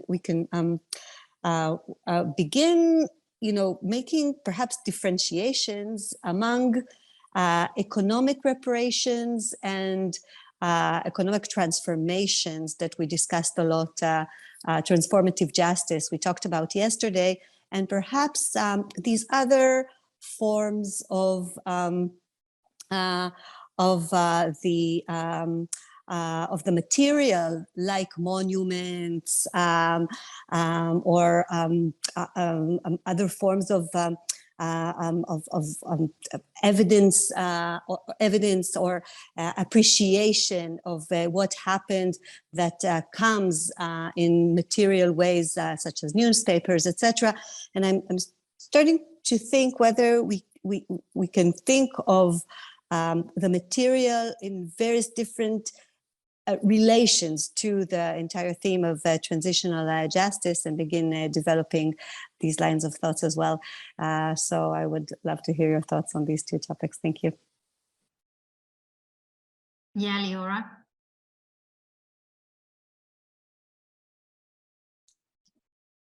Daniel is now. Oh, but you can go first, Leora. No, please, please. Just very briefly, well, thank you again for the great paper. Sadly, I don't know enough about the Canadian experience to make a question to Selene, but to Moshe and Miller as a Colombian, I really enjoyed your paper. Actually, my dad is from San Gil, so this whole discussion about San Gilism was very interesting. On a more serious note, I did have a question for the two of you, and is that in a way, I noticed that you focused on plaques of recognition, which seems to me to be, in a way, a form of memorialization that it's on its way out. No, it seems to me that the kind of current trend in both judicial and non-judicial sorts of reparations are more towards spaces of memory that are much more performative in nature. So less the plaque that stands for eternity, but rather the artistic intervention, the artistic performance as a way of memory reparation. So I'm thinking in particular about Doris Salcedo's big intervention in the Bolivar Square, where she tried to cut out people and to enlist voluntaries to make a monument to the victims, to the social leaders that were killed after the end of the armed conflict. So I was wondering if you could talk a little bit more about that. Maybe that's for a next sort of project, but do you see, what role do you see for those sorts of less traditional, less monumental forms of remembrance in transitional justice?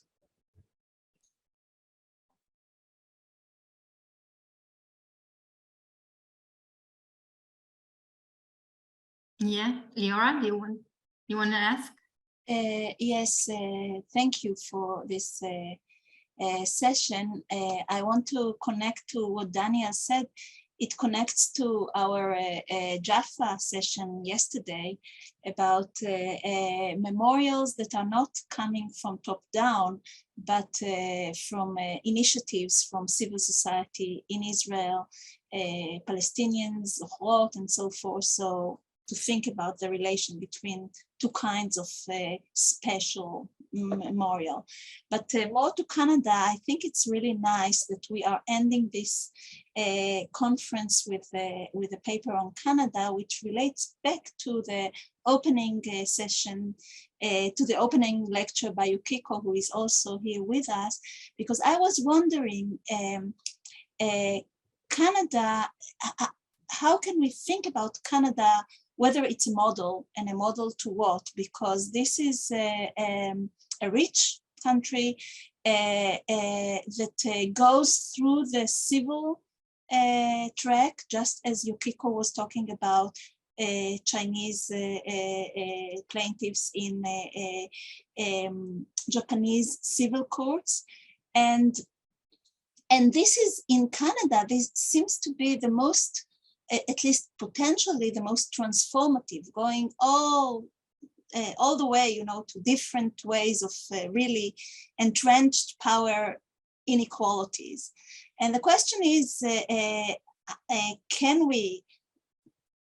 can it be a model to something, or is it just for rich countries, or even is it not just for rich countries, because in Japan and China, because they don't live together, it cannot be a model. So just to think about it. And Selene, from what I was reading, I think you might be too critical about it, because I was reading about attempts to decolonize the law in Canada and ways of dealing with really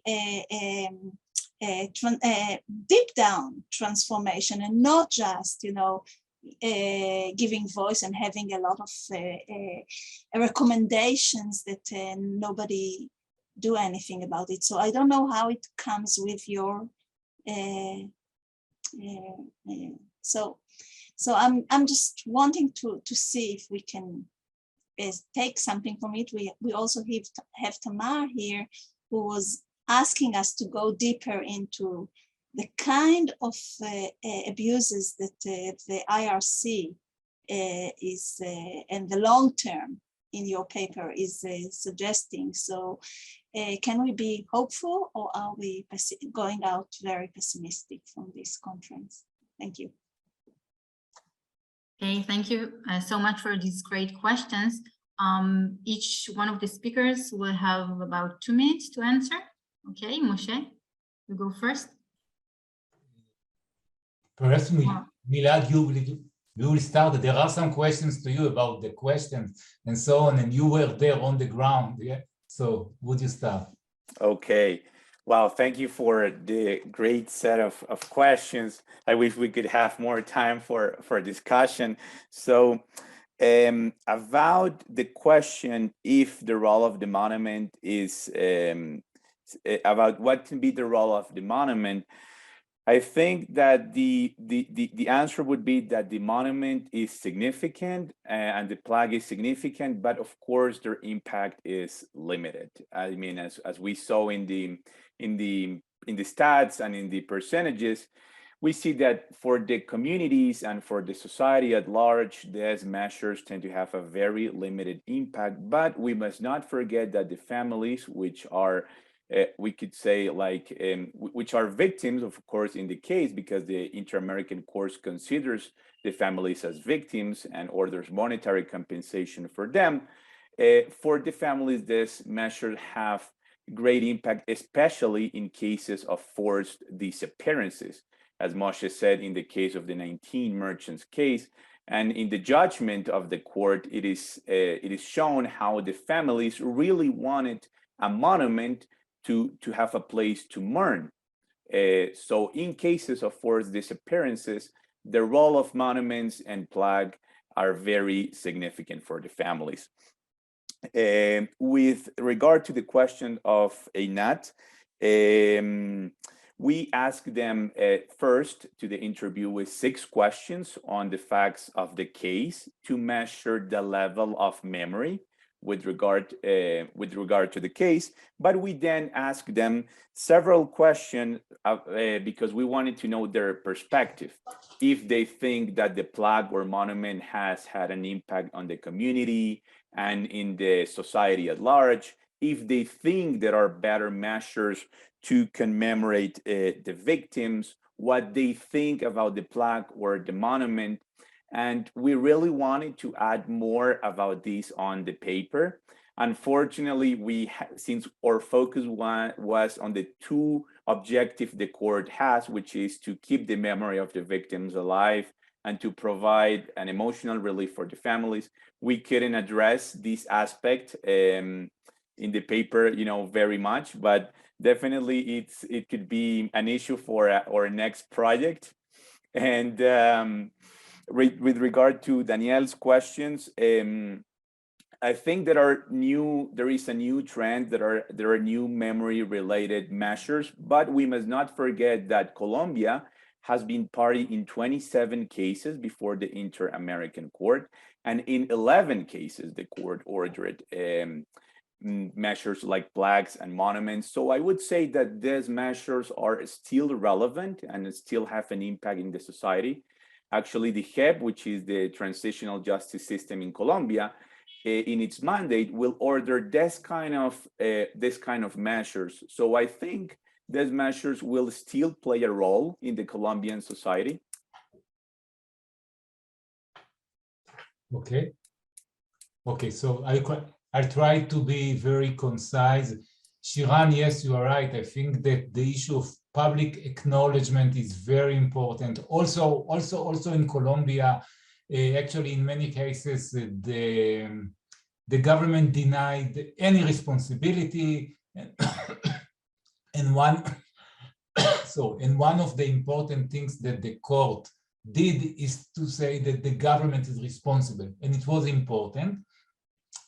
To Daniel, wow, I don't know much about that, but I must say that at least that from our empirical results, it seems that monuments are not so important. The largest monument in Bucaramanga, it didn't produce almost anything in the field of memory.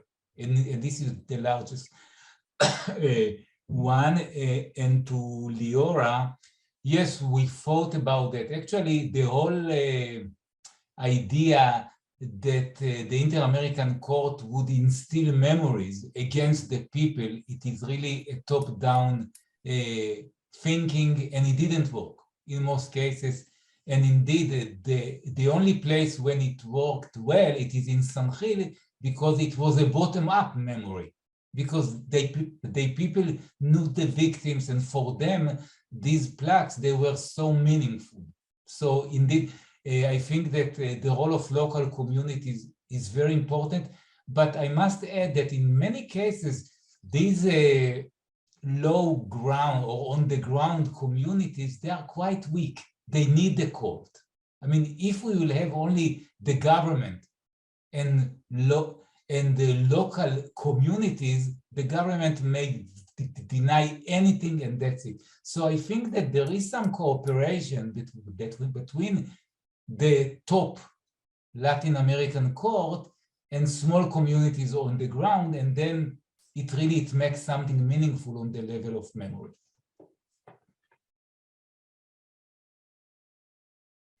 Okay, thank you. We're moving to Selene. Thank you for all the questions and for listening. With regards to your question, Shiran, about if this advances recognition and also meets victims' demands, I would say for sure, because it was them that wanted this path and they advocated for it. So as we saw with other presentations yesterday and today, it was a bottom-up approach, grassroots movement that demanded it, and you can still see that these recognitions really mean a lot to them, that they wanted this apology from Stephen Harper in 2008, then once again from Justin Trudeau, and that a lot of survivor organizations traveled, I think it was 2 months ago, to the Vatican to meet the Pope, and it was them who advocated for it because they wanted the Catholic Church to apologize. And next month, the Pope is also coming to Canada to apologize here, which was one of the calls to action, that the Pope comes to Canada to apologize. So if it's the survivors that demand these things, I feel we as, like, who are we as scholars to say it does not meet the demands, or it's not meeting the recognition that they asked for. And therefore, I would say that with regards to Leora's question, if this could be a model for other countries, I think for sure. Also, we had this talk today about Germany, and I think that Germany also, a lot of European countries, to be honest, have a lot of work to do with regards to the colonial past and how it affects the present in other nations. And this is why Namibia and a lot of victim organizations in Namibia also demand that it should be called a reparation, and that transitional justice should also apply in a non-transitional context, as would be the case. So I think it could be a model. And I myself think sometimes, yes, I might be too critical, but from the interviews I have conducted so far, I see that there's a divergence in views when you talk to in Indian residential school survivors, so people that, older people that were affected by it, because they want the recognition, and they compare it to the times where they didn't have any expectations from the government, so to say, because indigenous issues were ignored for such a long time. So recognizing them now is a very big step forward. But when you speak to younger indigenous people who are still affected, who are living on reservations, or are affected by who had to go to day schools or were in the child welfare system, and don't have clean drinking water in some reservations in Canada, they complain about the fact that it's moving too slow, and that a lot of reports have been published about the situations Indigenous people are in, and it's not moving forward. And the fact that the 94 calls to action don't progress as fast as they want gives them a lot of frustration. But I think it's a very important step forward, and the TRC could be a model and also best practice, but also for other countries to learn from the mistakes, for sure. Okay, any further questions or concluding comments from our panelists? So perhaps I'll just say, Shiran, if there's anything else, some words of conclusion for this conference, and Leora, I hope you'll join me. We've moved in the past 2 days on various angles of the material, from social and economic rights to various countries, China, Japan, Colombia, Canada, to issues of memories, reparations, courts, bottom up, civil society organizations. I think that even though we had the limitations of Zoom when organizing this conference, that limited us in the number of panels that we could have, it was a very rich conference. Thank you all very much for participating, sharing your studies and research with us. I think a lot more work can be done from this, the starting point, and from the knowledge that we gained on the material from this conference, start making distinctions between different aspects of materialism within transitional justice, the role of money and of poverty and of reparations in comparison to monuments and other material aspects from top down and bottom up. So I really want to thank you all for being here with us and for this very enlightening and wonderful conference. And Liora, you want to say a few words as well? You said it beautifully, so I join you in thank you, everyone. And I'm looking forward to a material meeting here in Israel next week and next year with the international community. So thank you. Thank you very much. And thanks again to all the organizers who partook, to the Tel Aviv team and to the Jerusalem team. It was wonderful. Thanks a lot. Thank you. Thank you very much. Thank you.